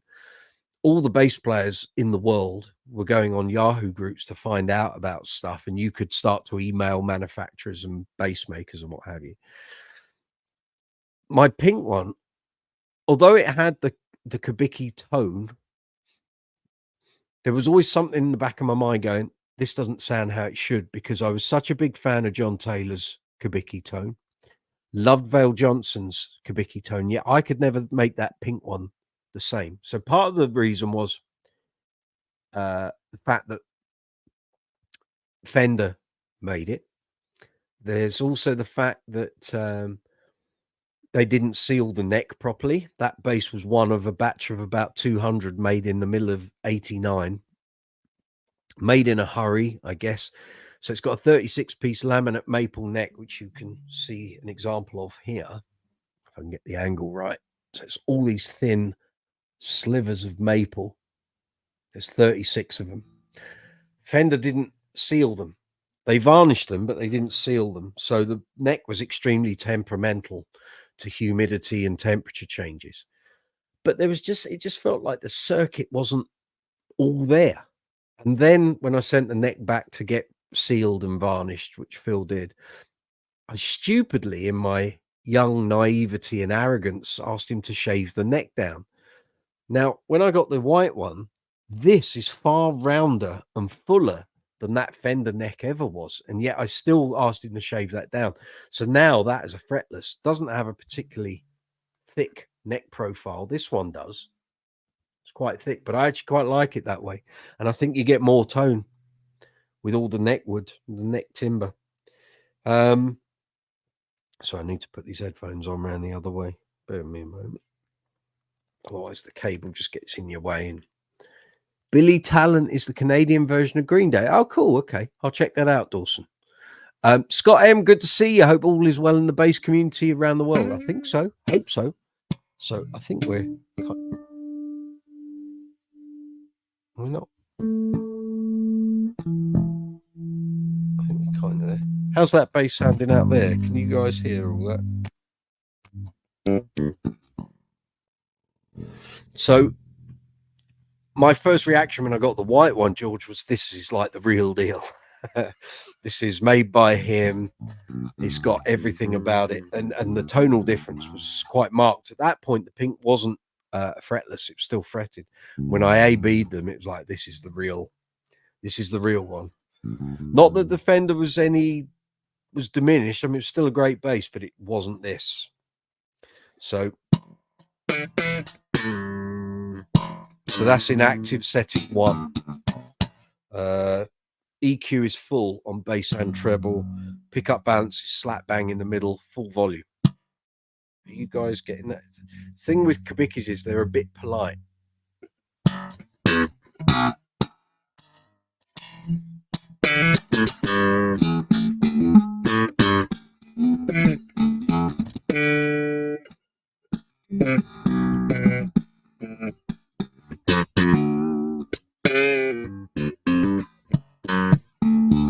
Do it again.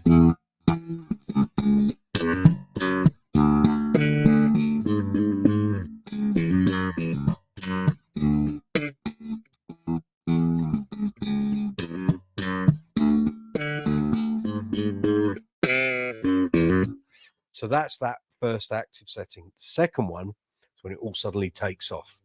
So this in the instruction manual was apparently a mid boost and a bass reduction. No, it's the other way round. There's no mid boost going on here. This is bass boost, right? So get ready. So this is the first setting. This is the second setting.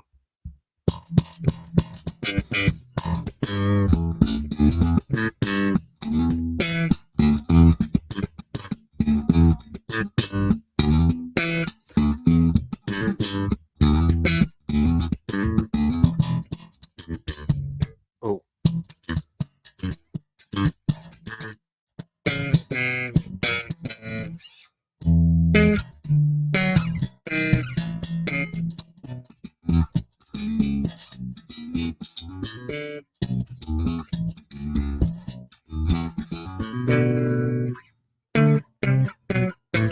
Then we get into the passives. So the EQs are relevant because it doesn't do anything once you go into passive mode. Big drop in output. Ella Dawson, I'll get round to your email in a second. Passive 1, passive 2, which is almost, there's nothing. I never quite understood the idea for this, but one passive would have been enough because the tone controls don't do anything.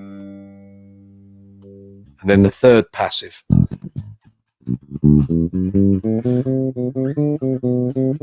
I've never used the passive modes ever, and they rely on the batteries in order to work. Without the batteries, the bass doesn't function.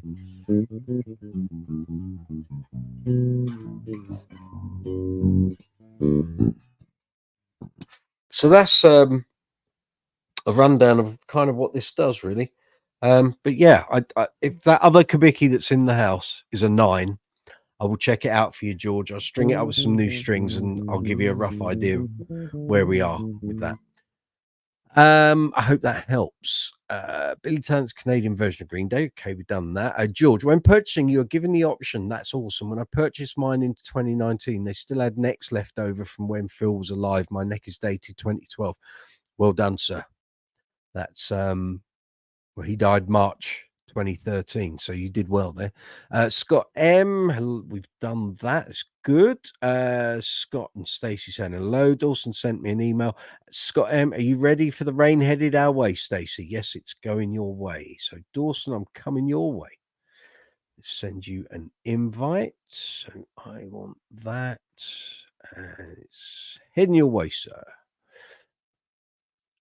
Let's get this up here. And we're going to do a reply. Here we are. It's coming your way, Dawson. Now, hopefully, we won't have the sound issues like we had last week, because the week before it was fine.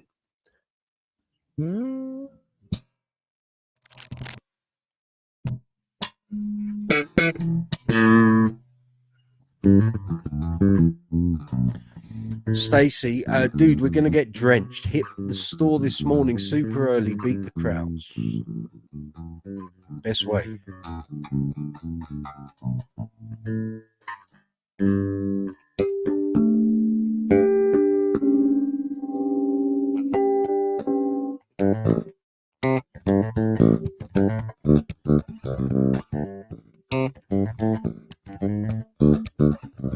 Yeah, that's all good.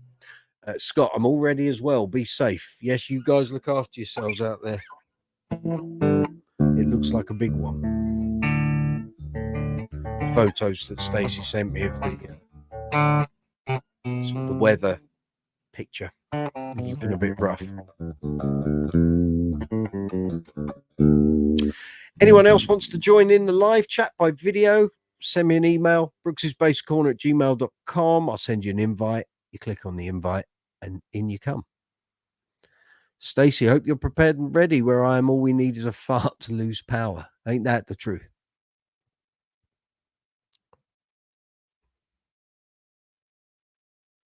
We need to do that.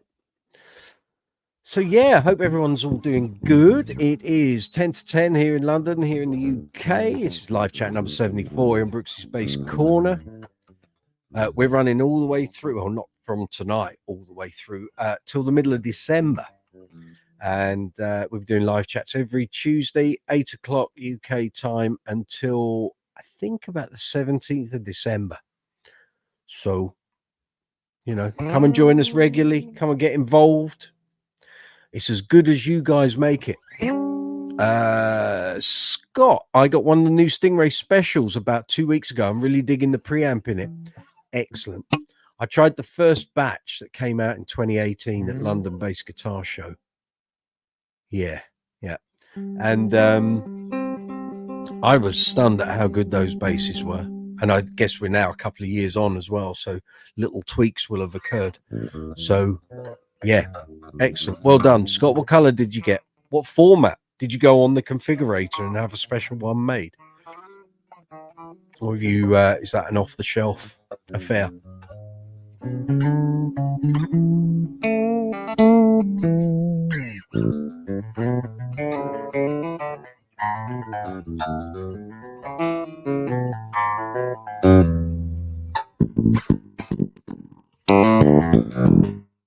And then obviously you want the low D. Beauty.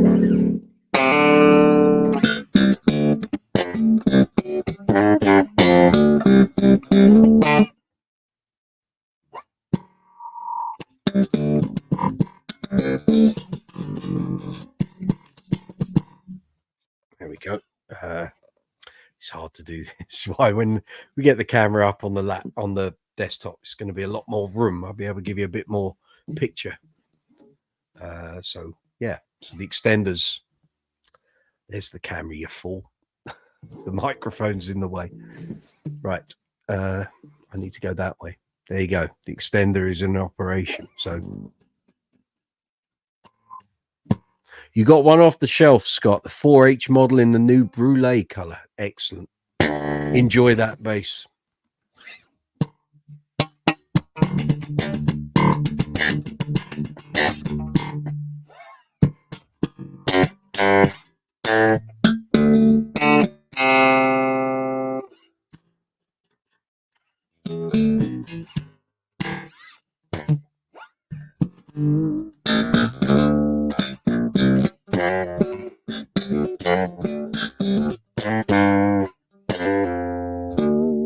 Had a nice bit of contact today from Aria Guitars here in the UK. Stumbled across one or two of my videos on TikTok, so I've done I don't think they realized that I wrote for Bass Guitar Magazine and Bass Player. They didn't twig it was me. I said, yeah, I did loads of reviews of your stuff. So we'll see if they come back, reply to that, and if they want to send some basses this way for review, more than happy to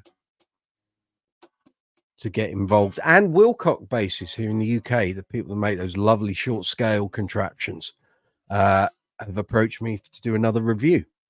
So that will be appearing as and when. And I've still got 3 Anaconda reviews to publish as well.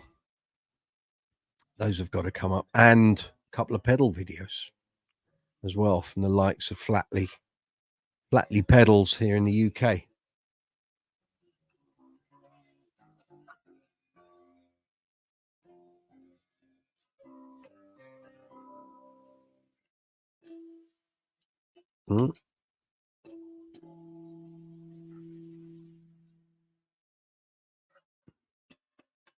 Scott, I love review videos. Thank you. That doesn't mean you like my review videos. But no, there'll be some more. They take a lot of work. They take a lot more work than the demos. So that's why I actually, up until I did the this is the first review video but I did back. I think was I need to go in. Sorry, just bear with me. I'll go into my dashboard on YouTube.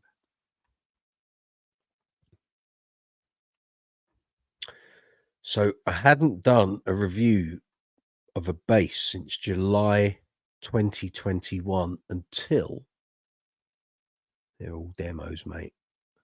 Demo until I did the Anaconda Ultra J4 Essence, the blue one. That was in April, although the review was done in December. But yeah, I hadn't done any review videos for a long time. Not because I didn't want to, it was just they took so long to do the way I used to do them. That it was too time sapping. So I ended up finding a better way to do the demos. Then I was also doing the shorts, like the 3 great things and the 60-second bass reviews. And what I was finding was if I used, there's so much footage when you're filming all these things in the different angles and the different formats, that I ended up with such a library of video clips that I can use that in the review video. and I just needed to find a new way of presenting those videos that worked. So you, the viewer, was getting far more information and sort of content than you were in the old format. So now I think I've got that. It's a lot easier. When a bass comes into me now, I can do the filming for the shorts, filming for the demo, finish up with the review. 3 bites of the cherry on each bass, you see. Oh, you love my review videos. Checks in the post, Scott. George Iliadis, your bass collection video was great. Thank you. And the weird thing is, that's probably the video that took the least amount of time to film, but the most amount of time to edit. That took 3 hours to film and about 55 hours to edit together. And I actually, on the night before I finished it, I remember looking out the window and thinking, if no one likes this video, I can't do anything better. That's the best I've got to offer in terms of production and filming and editing at that point. Now I could do an even better job. But at the start of last year, that was the best I had to offer. And I thought, if that isn't going to work, I don't know what to do. I don't know how to improve anything. And lo and behold, it's become the most watched video here on the channel. It's done about 18,500 views now, which I'm very pleased for. So thank you to everyone that's got involved with that video, liked it, watched it, commented on it, shared it. It takes on a life of its own. Some of these videos, they just, and sometimes you put a video out, it does nothing for ages, and then all of a sudden it catches fire and it just shoots off. It's like a firework that's been lit and just sort of laid dormant, and then it just goes bang and they take off. Stacy Scott, that's a gorgeous bass. Brooksy, I sent a pic of it to your Brooksy's Bass Corner email. Ah, thank you. Okay, I'll check it. No sign of Dawson yet. I hasn't got to the invite, maybe. Oh, here we go. Stacy's picture of Scott's bass. Yes, nice, isn't it? Yeah, understated. Like it. Good choice, Scott. Nice one. Very nice. Dawson's obviously busy. He'll come to us when he's probably out like he was last week. So when you're ready, my man, when you're ready. Yes, nice, Scott. Very nice.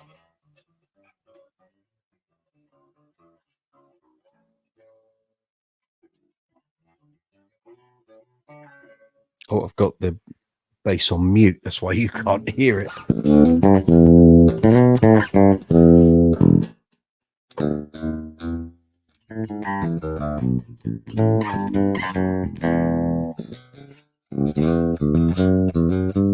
Oh, and here's another little nugget. So Stacey knows this already, but I thought I'd put it out there for public consumption.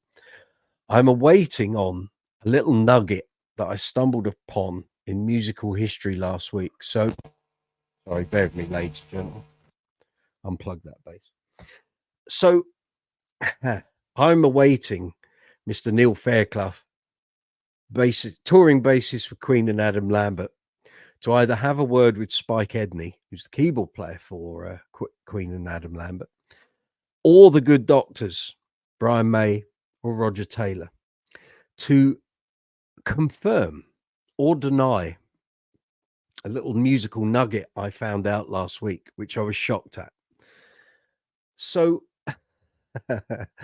you've got to remember, this is 32 years ago. Okay. So back in 1992, Freddie Mercury has died, and Brian and Roger and John announced at the BPI Music Awards, the Brits, the forerunner to the Brits, that there's going to be a tribute concert to Freddie at Wembley Stadium in April of 92. Now, at the time, there was loads of conjecture as to who was going to be on that bill. And as we know, and I was there and loads of other people were as well, some of the acts were a little, you thought, why are they here? They had nothing to do with Queen or Freddie or whatever. And I was surprised that a lot more of like the regular Prince's Trust concert, sort of the high flyers of the British music industry weren't there. You know, there was no Phil Collins around, and Elton was there, of course, but you know, Rod Stewart wasn't there, and he was a good friend of Fred's and would have been on the original version of Let Me Live if that had come out, because that was originally recorded, parts of it, in '83. And I just remember on the day being a little stunned at some of the people that were on and those that weren't. So it always seemed a bit strange to me, because Duran were EMI stablemates with Queen. And I knew that Roger Taylor was a big fan of Duran. I wasn't aware that Brian or Freddie were. And then obviously on social media and online, you see a lot of pictures that John Taylor was seen with Freddie at clubs and what have you, and with Roger and all of that sort of thing. And obviously a lot of them went to the same clubs and sort of hostelries and were on a lot of like the Montreux Golden Rose TV things in '84 and '85 and all of that. So they were obviously working in similar circles. And I remember at the time being a fan of both bands, and Duran were labeled to be the next big global band like Queen were because of what had happened in the US. But I always remember thinking, I wonder why Duran aren't on this show. Although at the time, Big Thing hadn't done amazing things. Liberty had bombed. They hadn't had an album out in 2 years. No hit singles. This is before Ordinary World and the Wedding album.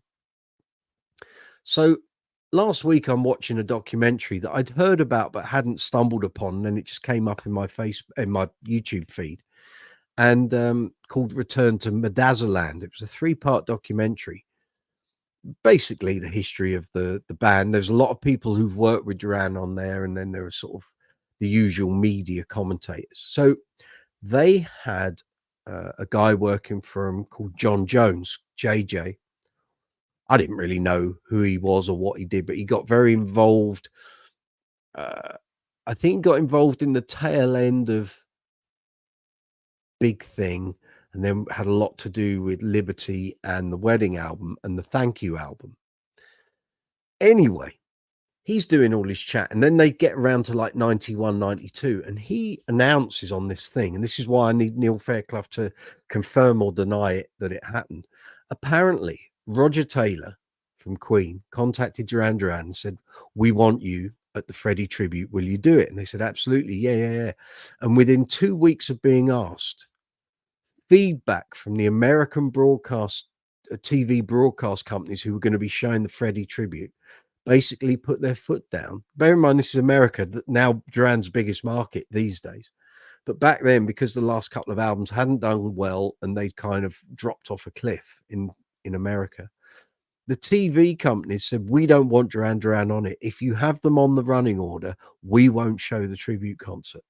So Queen as an entity got overruled, and I can't believe it. I can't believe it, because it would have been so in tune with Freddie and Queen and the band. You know, this was the band through EMI that were coming up to kind of follow in their footsteps, if you like. So Duran got overruled and weren't allowed to appear at the tribute concert, even though the band asked for them, because the American broadcasters said no. Can't believe it.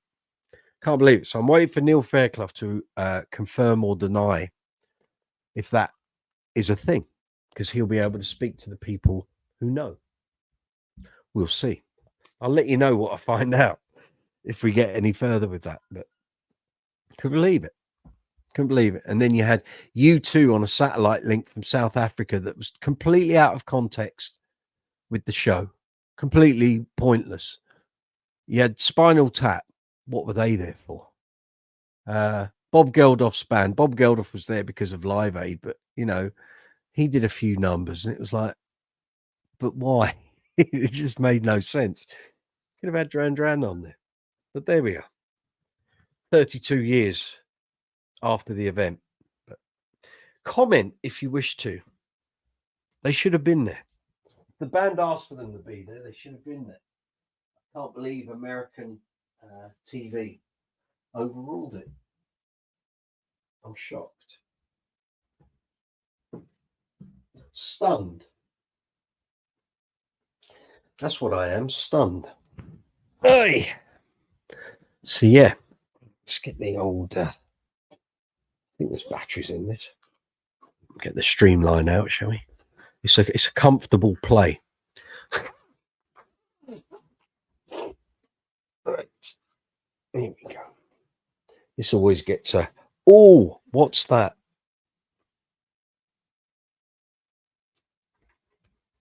Let's just see if we've got any anyone applying for.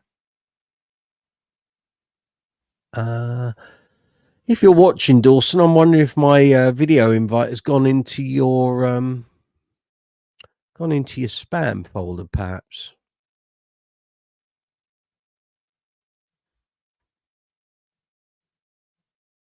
Oh, no, that's all good. Just checking. There's a load of stuff in my spam folder suddenly, though. Oh.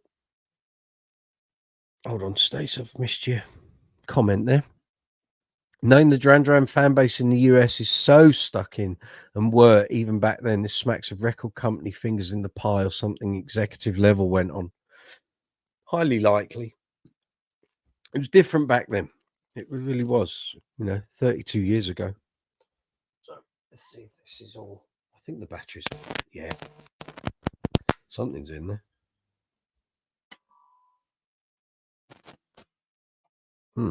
Maybe not. I'm not hearing anything. It's LEDs. Oh. It's not doing anything.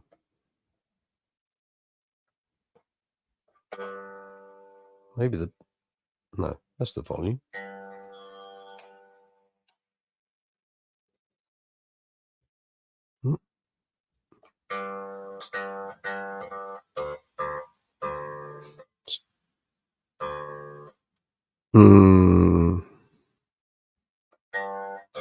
Are you guys hearing that?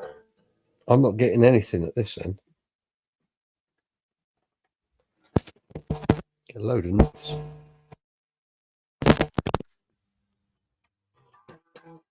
Maybe one of the circuit batteries has gone.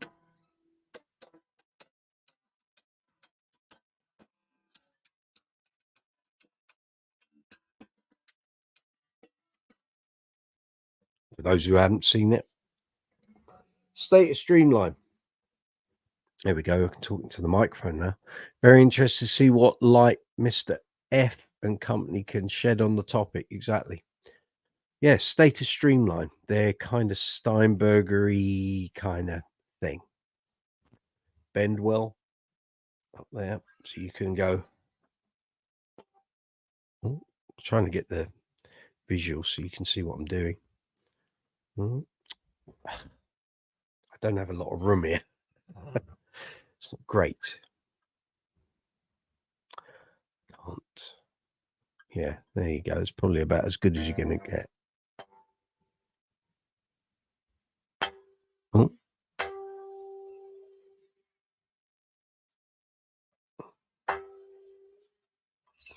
That's how that all works. Scott, very cool bass, the status. I got to go. Hope everyone has a great night. Cheers, Scott. Take it easy. Enjoy the new bass. See you next time. Look after yourself. When do you and your son coming on the video chat at some point? I want to see that custom bass of his.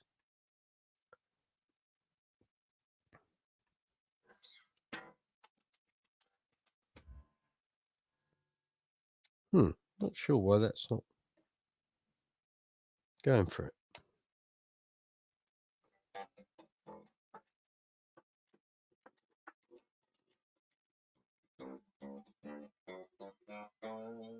The only thing I can think is it's the batteries, but I've hardly ever used this. So check. So we've got a dead one here. No, that's all good.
Hey,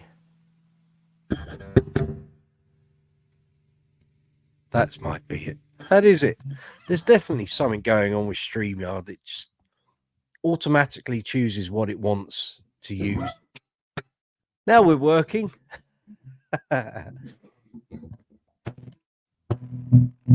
Too loud. Now we're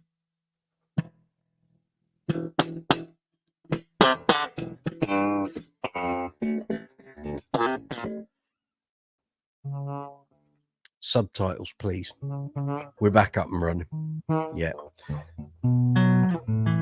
I think what happens is when I'm disconnecting instruments, it just throws it out. What it needs is like a box here on the studio that I'm watching, and I can see when these changes happen. It'd be much easier.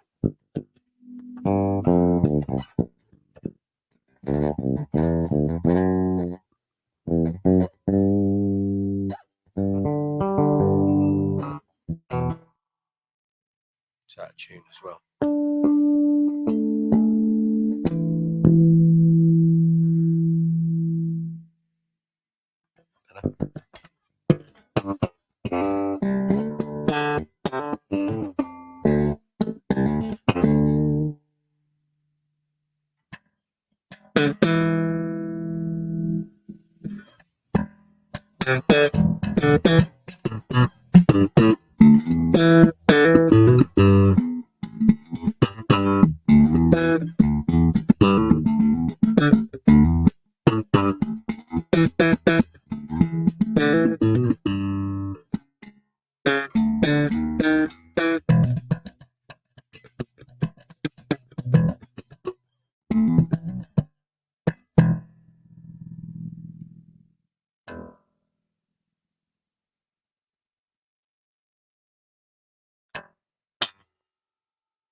Oh, crikes.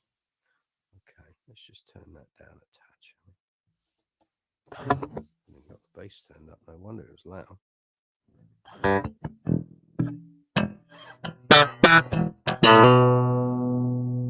Thought it was a little subdued.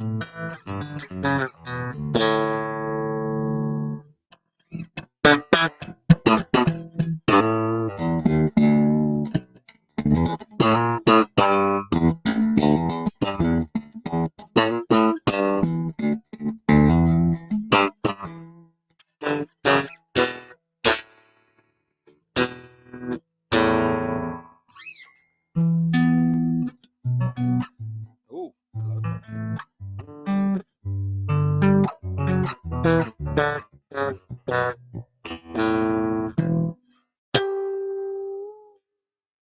yeah, it's all working. Or it is at the moment.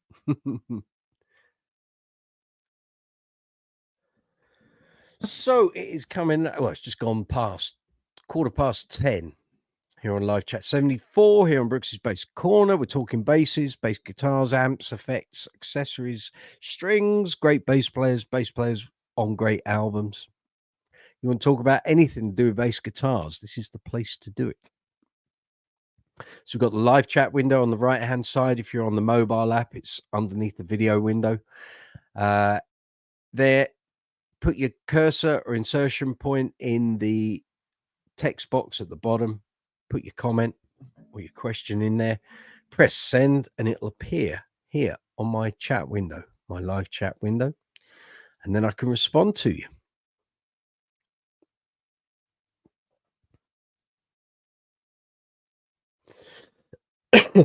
Excuse me.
What's your process of learning new songs? That's a very pertinent question, Keith, because that's exactly what I had to do last week. I'm just going to unplug this. Bear with me a moment. It's going to go bang. There we go. So last week I had to learn 43 songs for a band. Okay, I had a nice run up at it. I had a couple of weeks, 2.5, 3 weeks. But I didn't start really looking at them till the Sunday, and the gig was the following Saturday.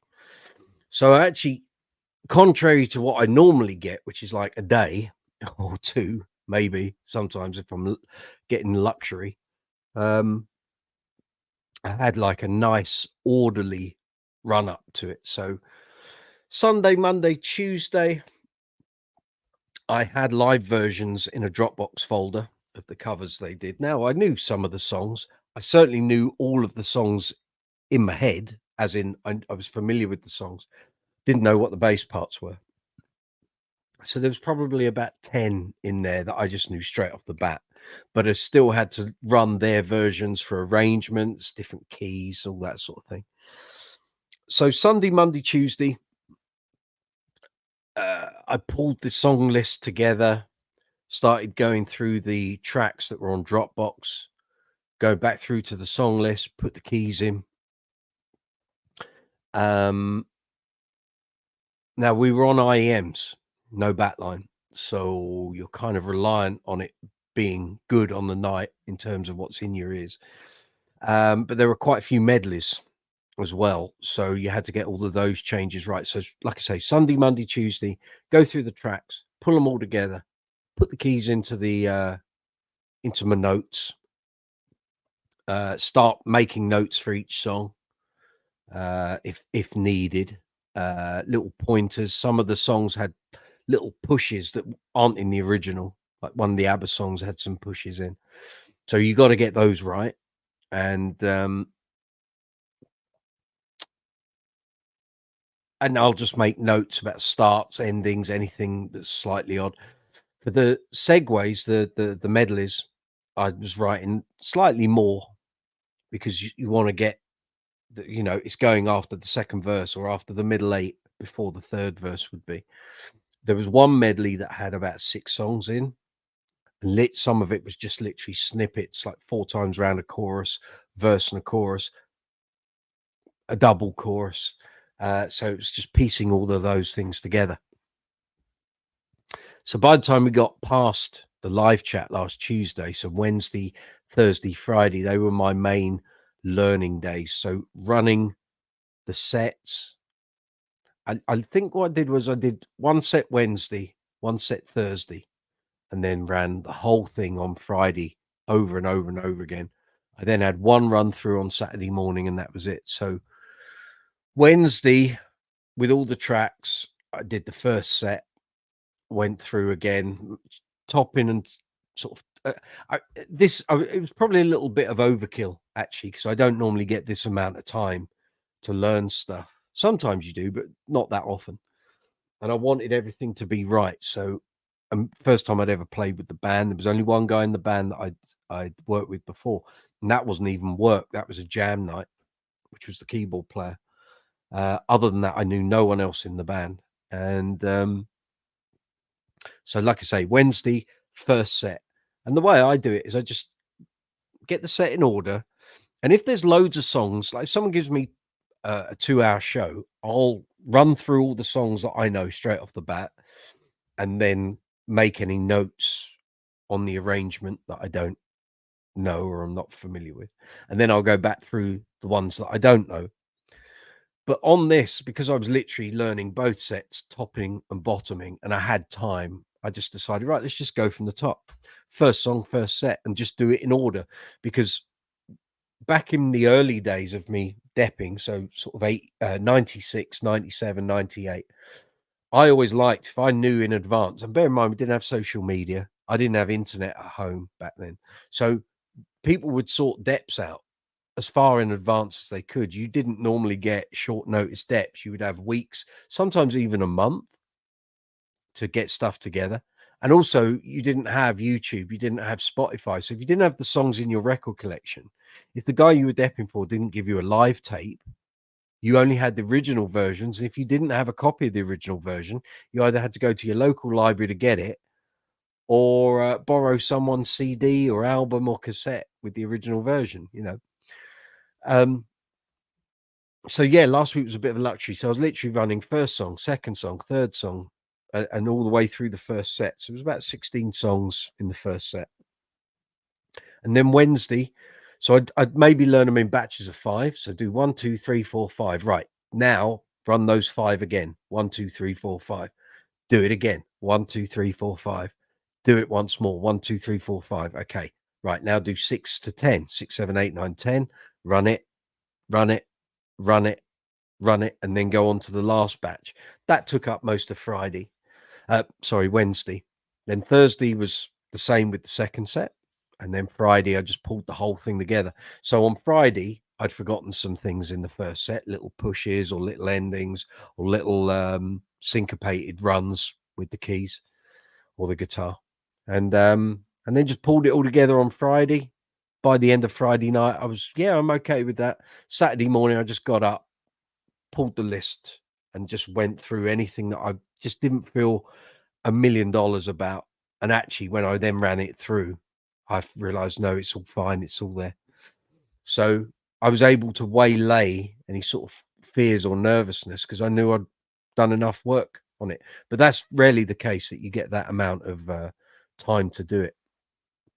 Usually it's a lot more rushed and I kind of have to focus really down in it. I kind of put my phone on mute, and if I'm cramming, and I hate cramming, but sometimes it's the nature of the beast, you just got to sit and go through it and don't let your concentration be broken, or you get out of that state of mind of sort of immersing yourself in what you're doing, especially if it's like a tribute and it's just one artist.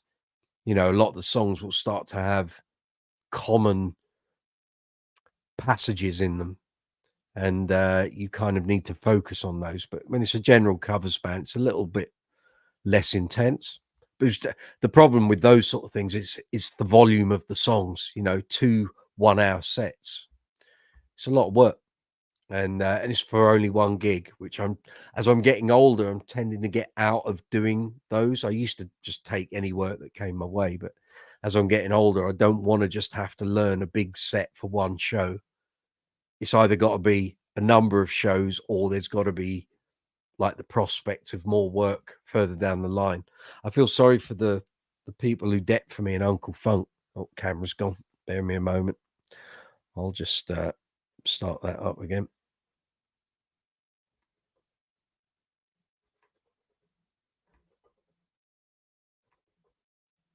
There we go. hopefully. Yeah. With Uncle Funk, the depping gigs are so spread out because I tend to do everything. But this year, like last year, I didn't miss any gigs, and we were really quite busy last year. This year we've been less busy, but I've already missed 2 of the shows. So Chris Child's done a blinder, but see with Chris, he learned the whole set for Uncle Funk just before lockdown because there was a gig. Actually, the band in its new format, their first gig I couldn't do. I was already booked elsewhere. Chris learned all the stuff, did a rehearsal, and then didn't do the gig because it got cancelled because of COVID. So he learned all the material and then didn't do any shows, which was a bit of a crap thing. So this year he's now done 2 shows, and he's doing another one for me later in the year. So, but it's just the nature of it, you know. I tend to not sort of. Uncle Funk is my main breadwinner, so I don't want to miss many of those gigs. But on the flip side, I do have an arrangement with the band leader that, you know, if I'm already booked elsewhere, then I'm going to do it, you know. So, but there we go. Do I play each song note for note or take a poetic license with them? It depends. Kind of depends what the band is and what the show is. If it's a theatre and you're doing like a tribute, like if I'm doing a Queen tribute, then it's got to be note for note, unless the band have a specific arrangement for things. Because if you're doing tributes, and certainly in theatres, people are paying to see the songs they know by the artist as they were written. They're not coming to see Mike Brooksy's version of the bass line. They're coming to see John Deacon's version of the bass line. So in that respect, you've got to do what you do. Covers things, generally there's a bit more leeway. But again, you know, I've always taken the view that unless a band is of a particular genre or has made a name for itself doing different versions of songs, then your starting point is always the original version. You're off, are you, Pete? Neoland, take it easy. Good to see you. Thanks for tuning in. Thanks for getting involved. See you soon. You've, you know, the original artist has done the work for you. They've written the line, they've arranged it, they've orchestrated it, they've put it exactly where it needs to be in the key it's written in. The work's done. All you've got to do is copy it. So, you know, if I'm going into a covers band, and whether I've met them before or not, unless their bass player plays a radically different version from the original version, in which case I'm going to be learning their version. If they're relatively close to the original, then I'll get the original version and I'll play off that. George, have to leave. See you next week. Thank you. Thanks for tuning in and getting involved. Good to see you. So yeah, I generally use the original version. So unless someone's changed the arrangement or the way the song is played, like if you're throwing in little clips of other songs, you know, but I tend to learn stuff note for note as far as I can, because that's what the original version is. That, and certainly with bass, so many songs hang off what the bass part is. How do I pick out bass lines on songs that it's hard to hear the bass? Well, I had an issue last week with Atomic by Blondie, and I've played that song loads of times, literally going back to when I first picked up bass, so 87. And every time I play that song, I have to relearn it because there's usually such a big gap between me last playing it. So I did a Blondie tribute on and off back in like 2010, 2011. I then didn't play Atomic again until 2016. So a 5-year gap. I'm not playing it week on week, so I've just forgotten what some of the parts are. I haven't then played it again for another 8 years. So I had to go back and relearn it. And there's a lot of funny things go on that bass line. And you got to get it right. And they go by very quick. So my thing for learning stuff, if it's hard to pick it out, I use Audacity, A, because it's free, and B, it's very good, very flexible. I strongly suggest, if you don't have a DAW setup or whatever, use Audacity.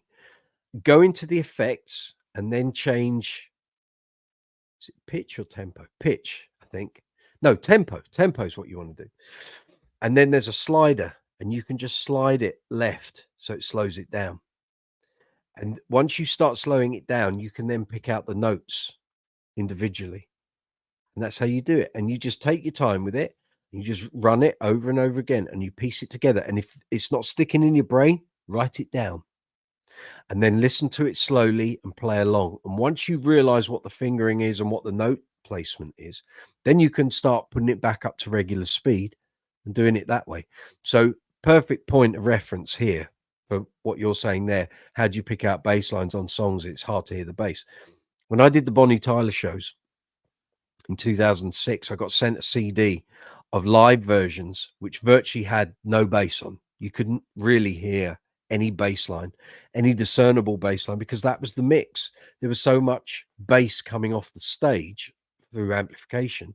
They didn't have loads of it in the out front mix. So as a result, they were just taking a direct mix onto this recording setup. And that was the CD I got sent. So when I turned up for a quick run through with the guitarist and the keyboard player on the very first day, which was just a very informal thing, it wasn't in a rehearsal studio or anything, I played what I thought I could hear on those tracks. And they were going, no, that's not it. That's not the bass line. That's not it.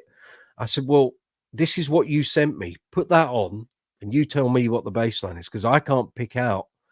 Oh, and once they heard it, they realized, shit, there's no bass on here. Did we not check this before it got sent? No, obviously no one checked it. They then gave me a live DVD and said, go home, learn this, rehearsals tomorrow. So I had to go from what I thought were the bass lines to then having a live DVD, which I obviously track by track.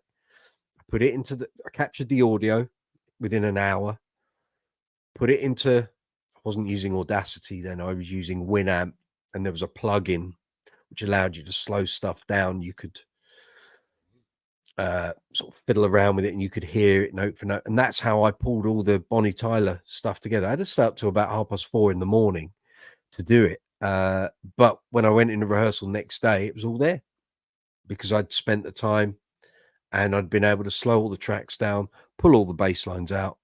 Bob's your uncle. So that's my general thing. All of this sounds like common sense, but until you think about it, you think, well, why can't I pick it out? Why can't I pick it out at speed? Sometimes your ears play tricks on you, and also how you hear things are different to another musician. And I've been in many a situation where people in a band have had the same song to learn, and we've all played different things. It's like, no, that's not right. That's not right. That's not how that bit goes. When you sit back, slow it down, and the other thing for learning songs, if you're not familiar with, I thought we were going to get through a whole live chat without the old forces. Take it block by block. So learn intro, verse, run it, get that right, then do the chorus. Then if you've got the verse and the chorus, you can pretty much guarantee the next verse and chorus are either going to be the same, or there might be a little part in the line that's different and it stands out, and you can then work out what that is. Then you might have a bridge or a middle eight. Get those. There might be a fancy ending. You've got the song. Then it's just a case of putting it all together. Perfect example of that. I used to play in a Green Day tribute. For the first 6 months, we didn't go near Jesus of Suburbia. 9.5-minute song, and we were all going, not sure I can remember all that. How there's so many different parts, it constantly changes. No, it doesn't. When you actually listen to it, there's maybe 3 or 4 main parts. Again, you sit down and you break it into chunks, and you learn each chunk, and you don't move on to the next one until you got the one before right. When we went into the rehearsal, a couple of the people in the band were having babies about it. I said, right, I'm taking charge today. This is how we're going to do it. We're going to run the first chunk, and we do not move on to the second chunk until the first chunk is right. Once that's right, we run the second. Once that's right, we run first and second together, and we'll do it like 3 or 4 times. And until those aren't right, we don't move on to the third or fourth part. And we just did it. And eventually, over about an hour and 3/4, we had it down. People knew the parts, and in their heads, they knew what the next part was, just didn't know what the notes were. And you just pull it all together. You learn segmentally, pull it all together, and it works. So it can be done, but it's a case of not getting flustered with stuff or getting angry with it. Just take your time. And if something's not working, go off, have a cup of tea and come back. Let the brain clear and then go at it again. And eventually you'll pull all these things together. Stacey, it's almost keeping in mind the audience needs to be able to sing along or dance along to little pushes and nuances. Yeah. Yes, Audacity is a godsend for tempo management when learning parts in chunks. There we go. I use Audacity for when I'm playing in different keys. Never thought of slowing it down. Sometimes when you slow it down, everything becomes a whole lot easier to hear. And just like in the old days with records, when you sped a song up to 78, like if you had a 45 single, 7-inch single, you put it on 78, you could hear the bass better. For some reason, it would just make the bass far more pronounced. Lots of people used to pick out bass lines by doing that. They'd work it out from playing it at 78, then bring it back to 45. And also because they'd learnt it at the faster speed, it suddenly was a lot easier to play. So, yeah. There you go. Hope that's of use to you. That's how I do it. If I don't have a lot of time and it's a general cover set, then probably chances are I know most of the songs. Anything I don't really know at all, then I'll put some work in on. Anything that I'm a 50-50 with, I can probably work it all out within about 10 minutes. So I'll listen to it once, either make a mental note of what the arrangement is or write it down. Cheat sheet isn't a bad thing. I had a cheat sheet on Saturday. My gig bag's in the other room. Because it was the first time with this band, I didn't want an iPad on a stand. People know that's my pet hate anyway. So normally I'd have cheat sheets. I'd have either the whole set on one piece of A4 or one piece of A4 per set. What I did was I've got some A3 paper here for what I do my YouTube brainstorming on. So I got the A3 bit, folded it in half. One half was the first set, second half was the second set, and I folded it over so it wasn't huge on the stage. And it was perfect. And on there was enough room for me to write what the set was and any notes for each song. So like in the Atomic medley, it was Atomic into Lady by Mojo, into Sing It Back by Moloko, into I think Insomnia, Faithless, into Seven Nation Army. And at the end of that song, there was no ending, it went straight into Living on a Prayer. So I had to kind of seamlessly make all of that readable. And okay, the stage was quite dark. Couldn't see clearly. I had to keep bending down. I didn't have glasses on either. But thankfully, because it was A3, I was able to use a black Sharpie and sort of make everything as large as possible. So it was okay. You know, it was just guidance. But anyone looking at it would have just thought, oh, well, he's written the set list. But no, there were a couple of little chord cheats in there and things where there was a quick turnaround just to keep the brain fresh. I first time I've ever played this set. So I was piecing it together from scratch. And under that sort of pressure where you're trying to hold 43 songs in your head, think you can forget things very quickly and easily. And funnily enough, what happens on every time I dep for a band, you might get a live recording, you learn that arrangement because that's what they've sent you and that's how they play it.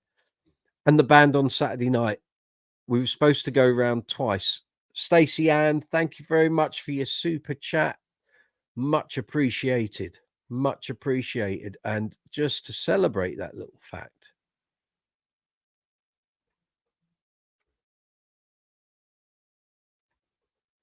well done, you. Thank you, Stace. Very much appreciated. $9.99 heading my way. Thank you very much. Thank you for that. You can also make a super chat donation to the channel if you wish to do so. You don't have to. Super chat facilities at the bottom of the chat window on the right hand side of the screen. If you're on the desktop, it's underneath the video window if you're on the mobile app. But thank you, Stace. Yet another valuable information live chat. Thank you. Thank you. Well, I've got to give that one of those. Oh, no, do it properly. Hang on.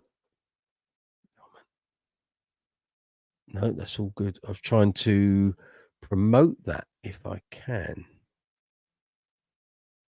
Ah, that's it. Auto Star Super Chat payments. Thank you. So yeah, Seven Nation Army was meant to have another verse and chorus, so 2 of each. And actually on the night they did 1. So I was ready to go back into the riff, and the drummer, lovely guy, drummer from Skunk Anansie, who I'd never met before, Mark, lovely guy, lovely drummer too. He'd already started to go into Bon Jovi, Living on a Prayer. And I heard him doing the ride cymbal clang, ding, ding, ding. And I'd already started the turnaround for Seven Nation Army. So I just ran it twice. And I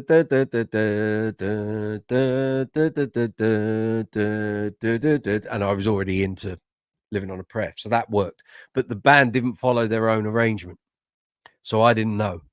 And I couldn't see any of the band. I was at the front on one side, drummers behind me, keyboard players behind me over there. Couldn't see the guitar player.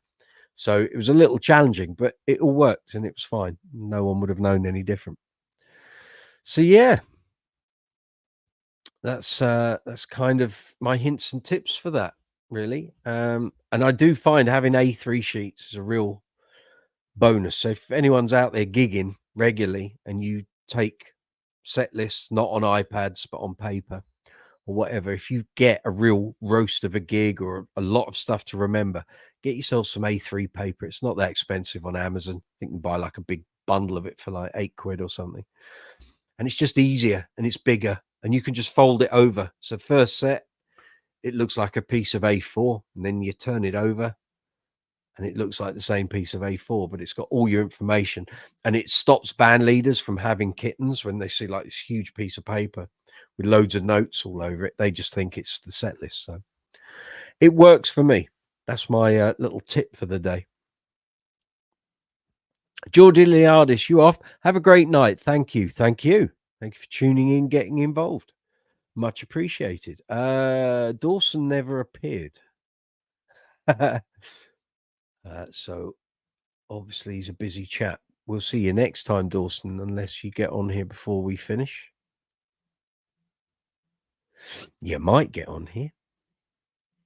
So yeah, any more questions like that, Keith? Fire them at me. If I can help, I'm more than happy to do so. I'm going to have a little can of that. Pineapple, no less. For the win. But yeah, so that's kind of what I do for prep for things like that. And then even in the things I play regularly, I'll always run, like if Queen tribute, I'll always run the set the day before. Sometimes even the morning before. Uncle Funk, when we have a period where we don't have any gigs for a month or two, I'll always run it several times in the week leading up to the gig. But like during festival season, I don't really need to. We're doing 2 or 3 shows a week. ABBA, like I've got an ABBA this Sunday. I did an ABBA 2 weeks ago. 2 weeks ago, 3 weeks ago. It's the 18th, wasn't it? 18th of July. So 3 weeks ago, on Thursday. So on Sunday, it's my next ABBA. I'll run that. I'll probably run that tomorrow, and then again, either on the morning before the show, or I might give it a run through on Saturday evening after Uncle Funk rehearsal. And yeah, that's kind of what I do. I mean, when I was working in a regular covers band all the time, when you're doing 4 or 5 gigs a week, unless you've got new songs in the set, I wouldn't run anything. After the first 6 months, you kind of got all your arrangements of stuff sorted. Periodically, I would occasionally put on a CD or a cassette of the set and just run it, see if there was anything I could improve, make things better. But in that band, apart from 2 weeks, one in 2001 and one in 2003, where I had a holiday, I actually didn't have a week off without a gig with a band in the space of 17 years. So with our stuff, There was never really a need, like I say, unless we had new songs coming in or a batch of new songs, I wouldn't really practice at home because we were gigging so many times every week. Everything ran like clockwork, really. Cheers, everyone. We're coming up on 10 to 11.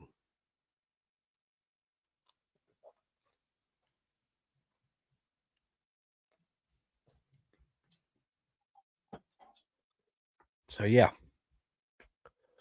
So, if you've got any questions about bass playing, bass guitars, amps, effects, accessories, strings, leads, straps, picks, you want to talk about pedal boards, auditions, playing gigs, anything here on the channel that's taken your interest, feel free, fire away.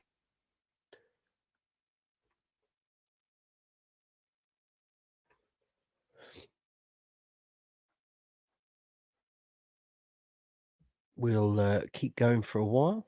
I think we've got a few people still with us. We've got 9. No, that's not it, is it? We have got, let's have a look. We've got 7 people tuned in at the moment. Thank you for sticking with us. Sorry for the slight technological problems this evening with the sound, but we'll get those ironed out. There's clearly something between StreamYard, the interface, and plugging guitars in and out that it doesn't like so much.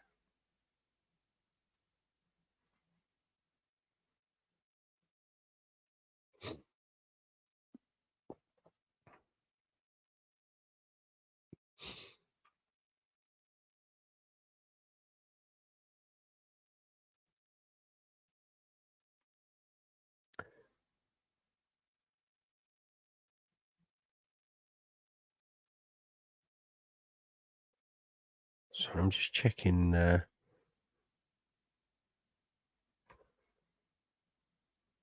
I promote that? Oh, yeah.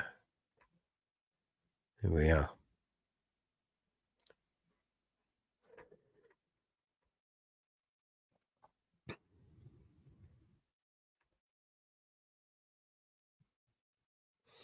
Here we are. So don't forget, if you're enjoying the video, please give it a thumbs up if you'd be so kind. Feel free to share it out to social media, email, websites. All of that's great.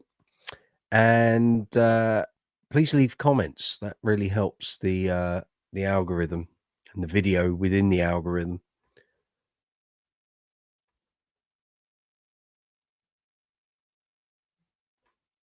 I think we're good there. That's all going okay. Just check any comments fired in while we've been doing this. No, we're good. We're up to date. Excellent. So if you've got any suggestions for things you would like to see bass related on the channel, fire away. You can leave them on this video. You can send them to social media platforms. You can send them to the community tab here on YouTube. Or you can send me an email, brooksysbasscorner@gmail.com. And I'll get back to you as soon as I see that. But if there's any products out there, basses, pedals, amps, or general bass playing info you would like, let me know. And I'll try to accommodate your request. Not just tonight, I mean generally.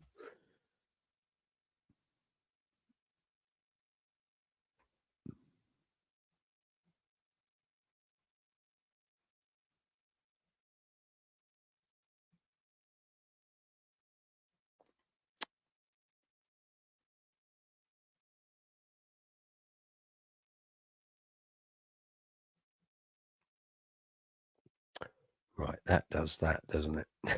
So I just pressed the button on here, and it's just that's made things a lot more understandable.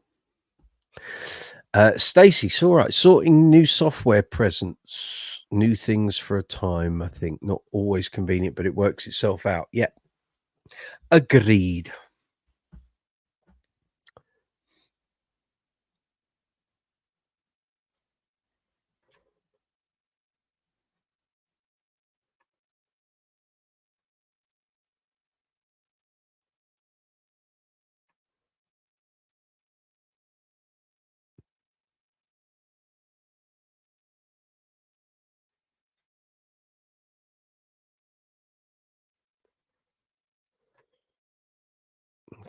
That's all good. Super stuff. So if any of you who are tuned in at the moment want to come on to the live chat by video, you can send me an email, brooksysbasecorner@gmail.com. I'll send you an invite. You click on the invite and then you come on to the screen here with me.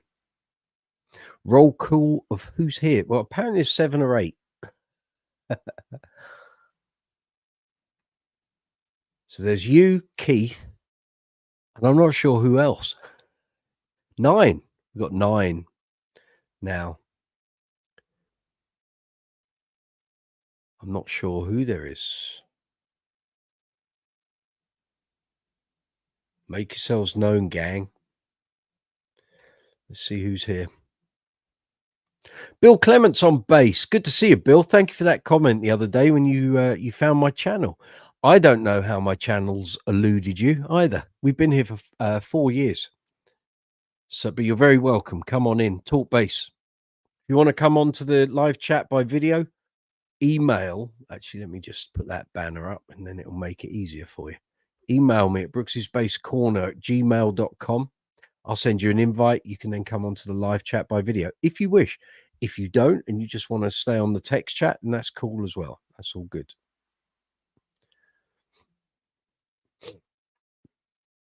If you've got any questions, about the content here on the channel, if there's anything you've seen that you particularly liked, let me know. Where are you based, Bill?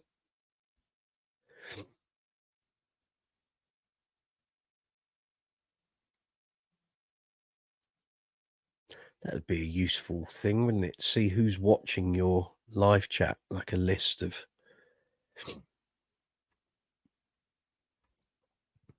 The stream is healthy, apparently.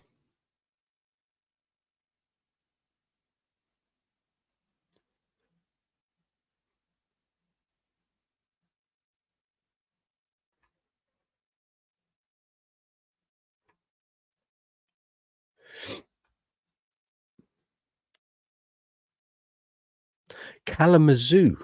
Wow. You're in Australia. I presume that's Australia. Could be wrong. Might be New Zealand, maybe. Let me know.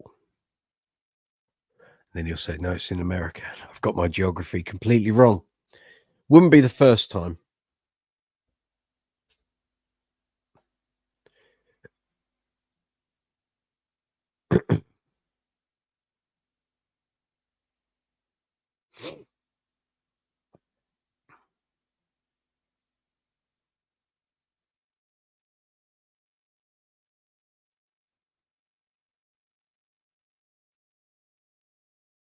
What are you playing bass-wise? Michigan in the house.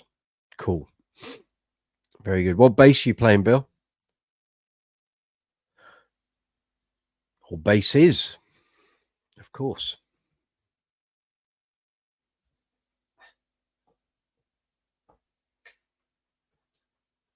Let's plug the old girl in. She is old. She'll be 34 years old. Take the headphones off, Mike. Then put your head through.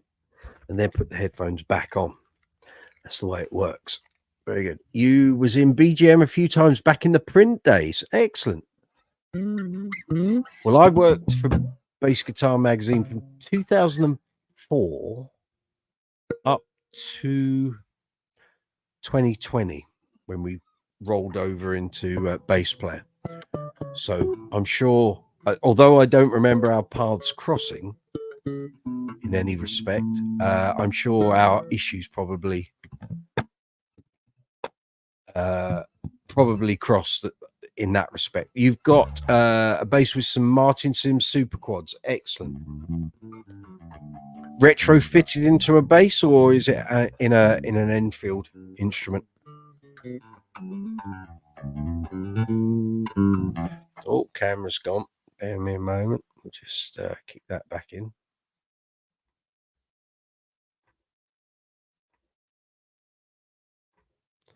There we are.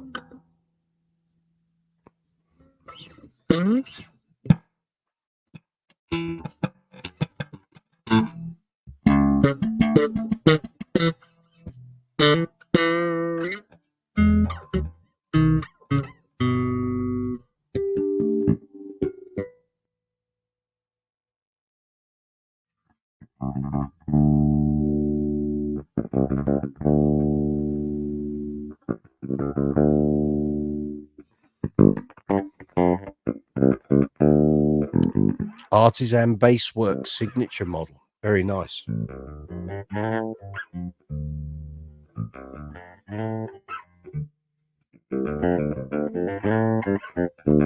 Are you out? Are you professional bass player? Is this how you earn your living, or do you play for a hobby, or what do you do? Do you have a day job?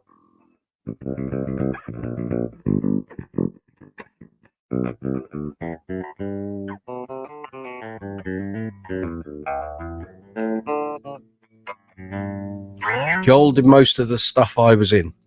Okay. The one-handed dude. Okay, I don't. When you say Joel did it, do you mean Joel was the writer or he was the editor? Because Joel was a writer at the magazine from, well, almost day one. I think he started in issue 3, and he was there as a writer until it went down the pan in 2012, and then he took over as editor when it came back. And I was always a writer from 2004 to 2020. I thought I was awfully still there. I just have that ability just to throw you a curve, Stace. I think actually when you plug an instrument in, that seems to do something with the camera.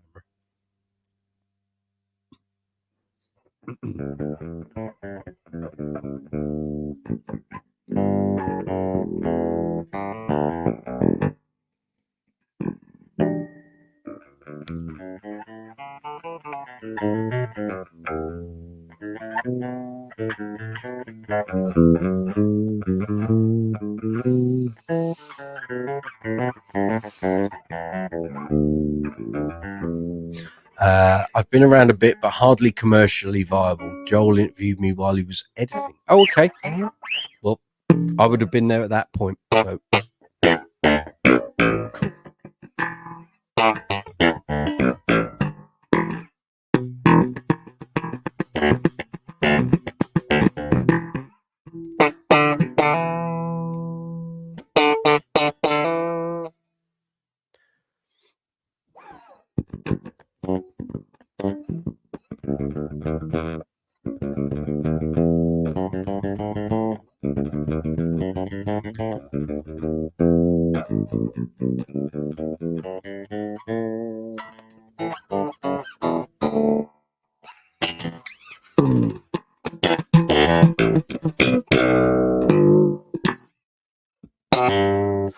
I was over there in 2016 for the We're the Superhumans video for Channel 4. Okay, a lot of this just passed me by. Sorry. I was, let's think, 2016. Well, I was in a fairly busy band at that point, did a few trips abroad as well. So maybe all of that coincided with when I was out of the country, because I'm sure he would have mentioned it to me otherwise. Okay. I might try and see if I can find any of it on YouTube.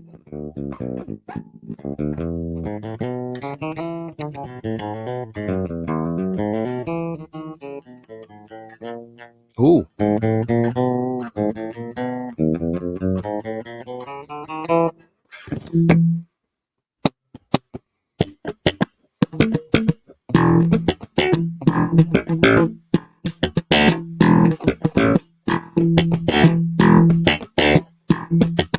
It was for the Paralympics. Cool.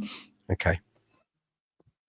Well, that probably, yes, coincided with me being out of the country then, because I'd had a couple of trips around that time. So that would make sense.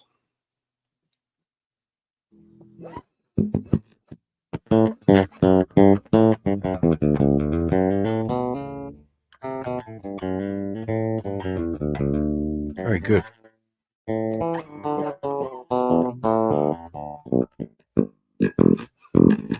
What turned you on to the Sim Super Quad things? Was it being able to dial in all those tones?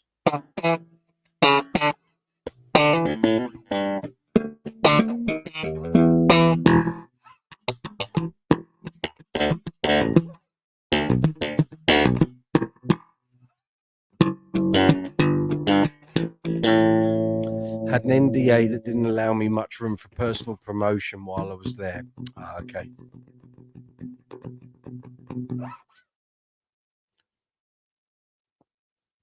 Understood.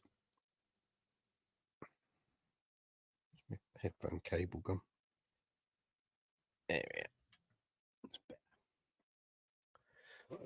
we are. Just checking the email, see if anyone's joining us on the video. No, not at the moment.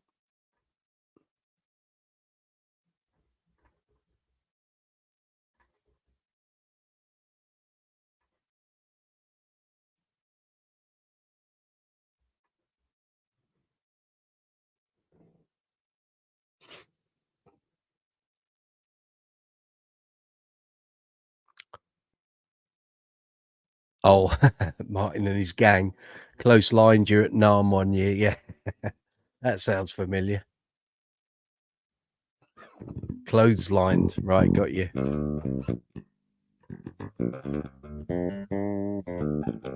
The great pickups, they are what they are. I know I've had this discussion with before where some people just can't get on with them. Oh, it doesn't sound like a 62 jazz or a 74 jazz or a 68 precision. Well, it's not going to. It's not those pickups. It's an approximation.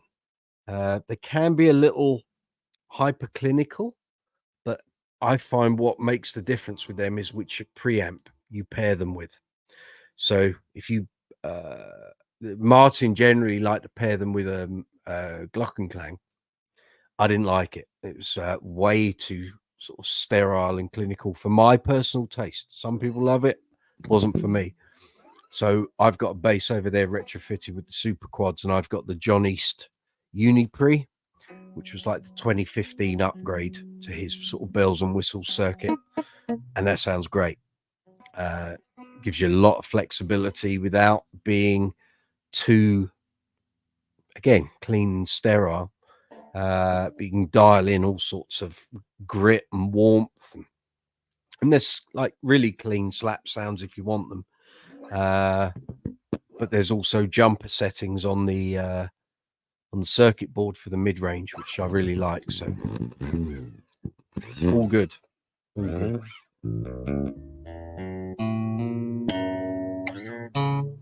Oh.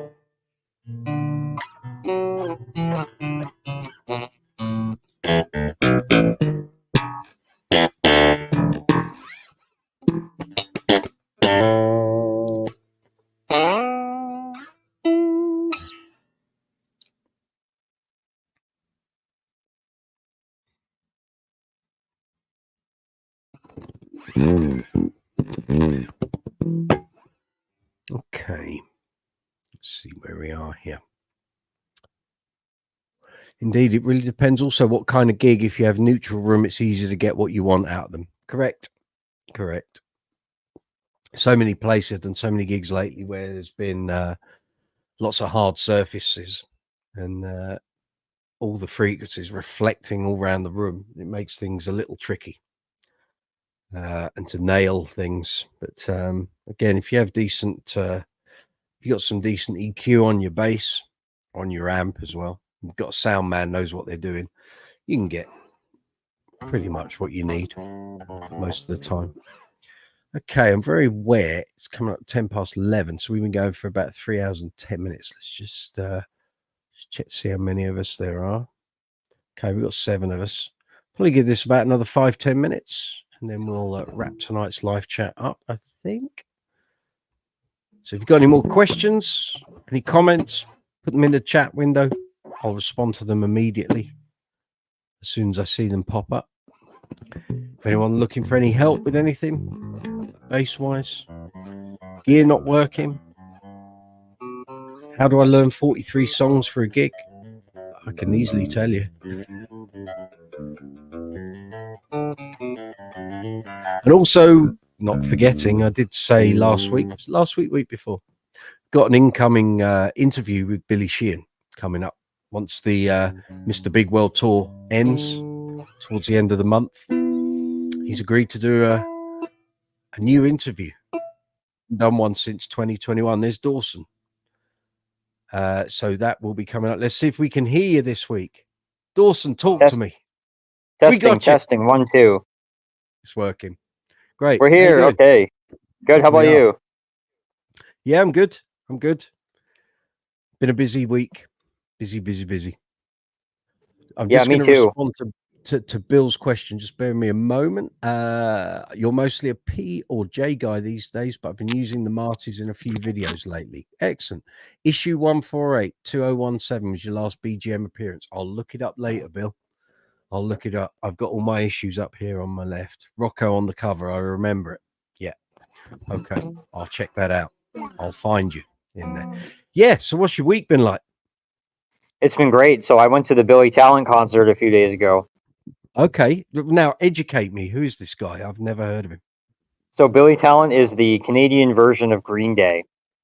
Right. Well, all three of them. So there's four members. The Billy Talent, which is this kind of like persona name. So there's 4 members of different names, and they started in like the late 90s, and they have this cool bass noise where they would play the bass, but I think it could be a pedal or a synthesizer that distorts it, but not distorts it, but it makes it sound like a more fuzzy type bass that has a unique sound just to Billy Talent. Okay, I'll check it out. I'll find some videos online. Have a listen, see what they're doing. Yeah, they're really good. So my favorite song is Red Flag. Okay. Right. Well, I'll check it out after the live chat, probably tomorrow, actually, when I'm going back through editing this. I'll do a quick search online. I'll find some of their stuff and come back to you next week once I've had a chance to listen to their stuff.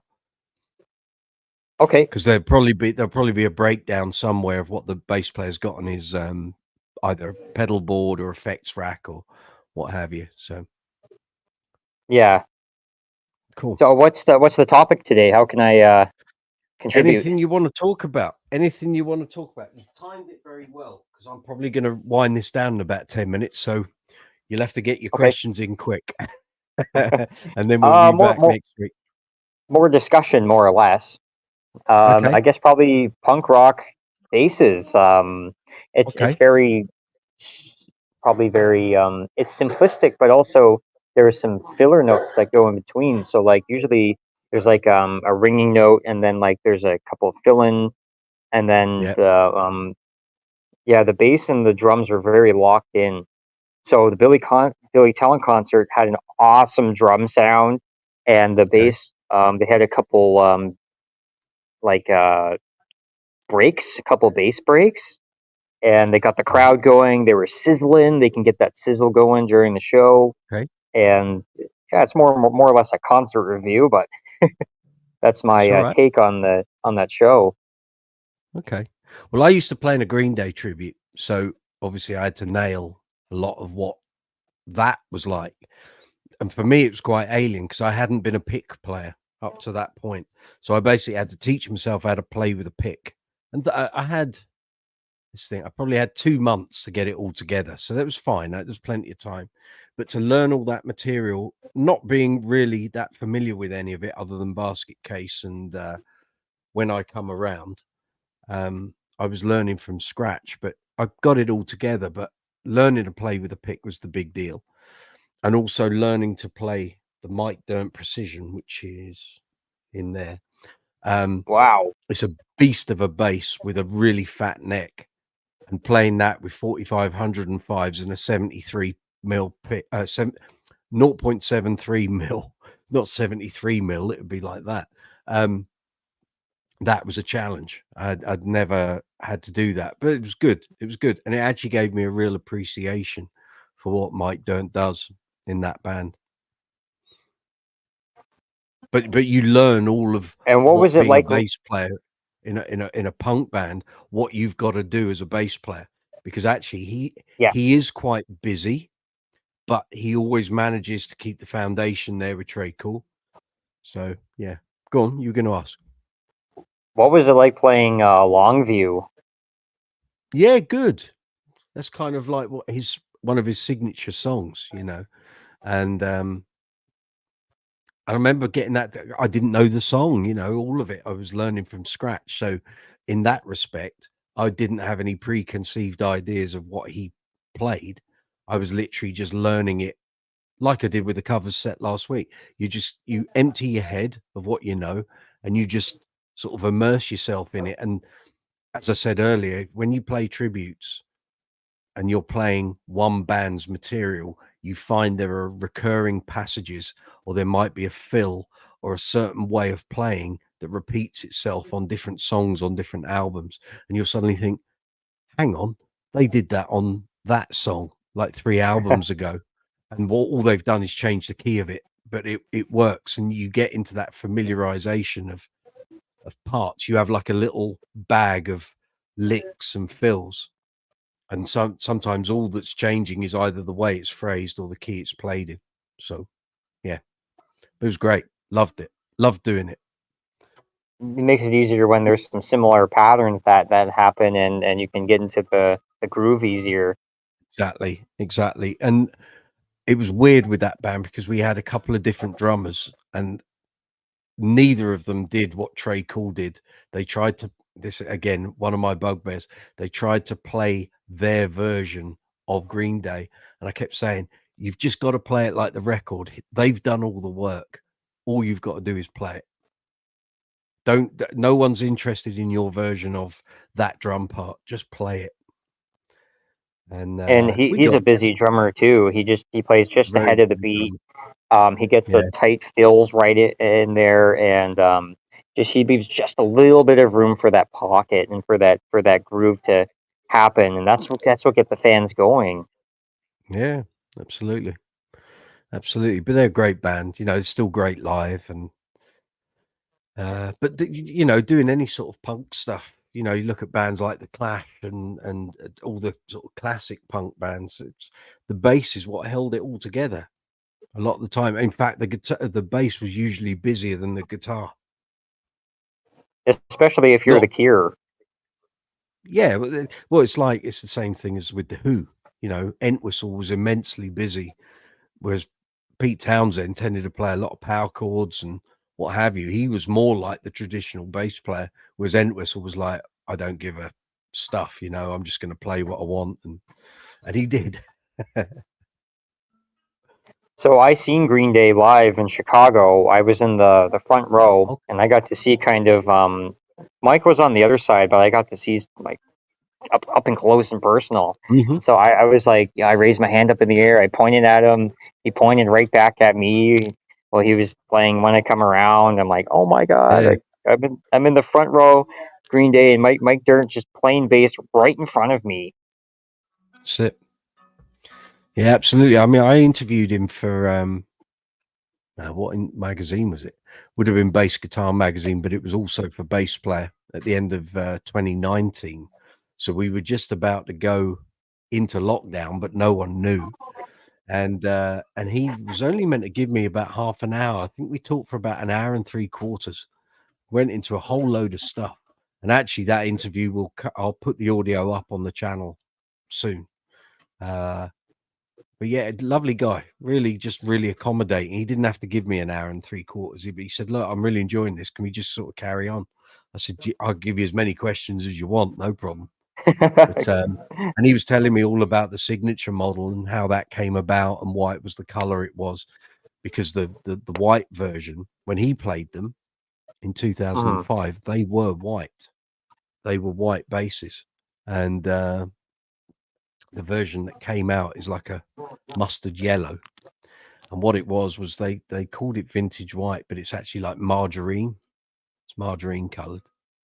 So, but he said that how they went into designing it and how they came up with that pickup and all the bits and bobs that go together to make it what it is. It's great, really good, coming from the horse's mouth. But the whole idea was not to just make a cheap precision copy and put his name on it. It was to do like a brand new version of what he wanted. So it was all good. It was all good. You know you've made it when you can have a signature model. Absolutely. Well, I think he'd made it before then, but it was he kind of fell into what Fender wanted for that sort of market segment, you know. So it all worked very well. He's done very well out of it, put it that way. Right, sir. I can see it's coming up nearly 11:20 here in London. So I'm going to wind tonight's live chat down. Good to see you. Thank you for coming on. Thank you for having me on today. That's right, mate. That's okay. I'm going to bid everyone good night and farewell. Thanks, Bill, for coming on. Stacey, all the others, all the regulars. Good to see you. Thank you for the super chat, by the way, Stace. And I will catch all of you, hopefully, next week. We're here every Tuesday up until the middle of December. So this was Live Chat 74. We'll be doing Live Chat 75 next Tuesday. So if you want to come and join in, get involved on the vid chats like Dawson just did, you're more than welcome. There'll be new videos going up this week, new content, some shorts, some long form stuff, and who knows what else. There's so many things on the to-do list. I could be here till the end of time at the moment, but we will get some of that content up for you as quickly as I possibly can. On that note, I'm going to bid you good night. Have a great week. Enjoy your bass playing. I'll catch you next Tuesday. Take it easy. See you soon.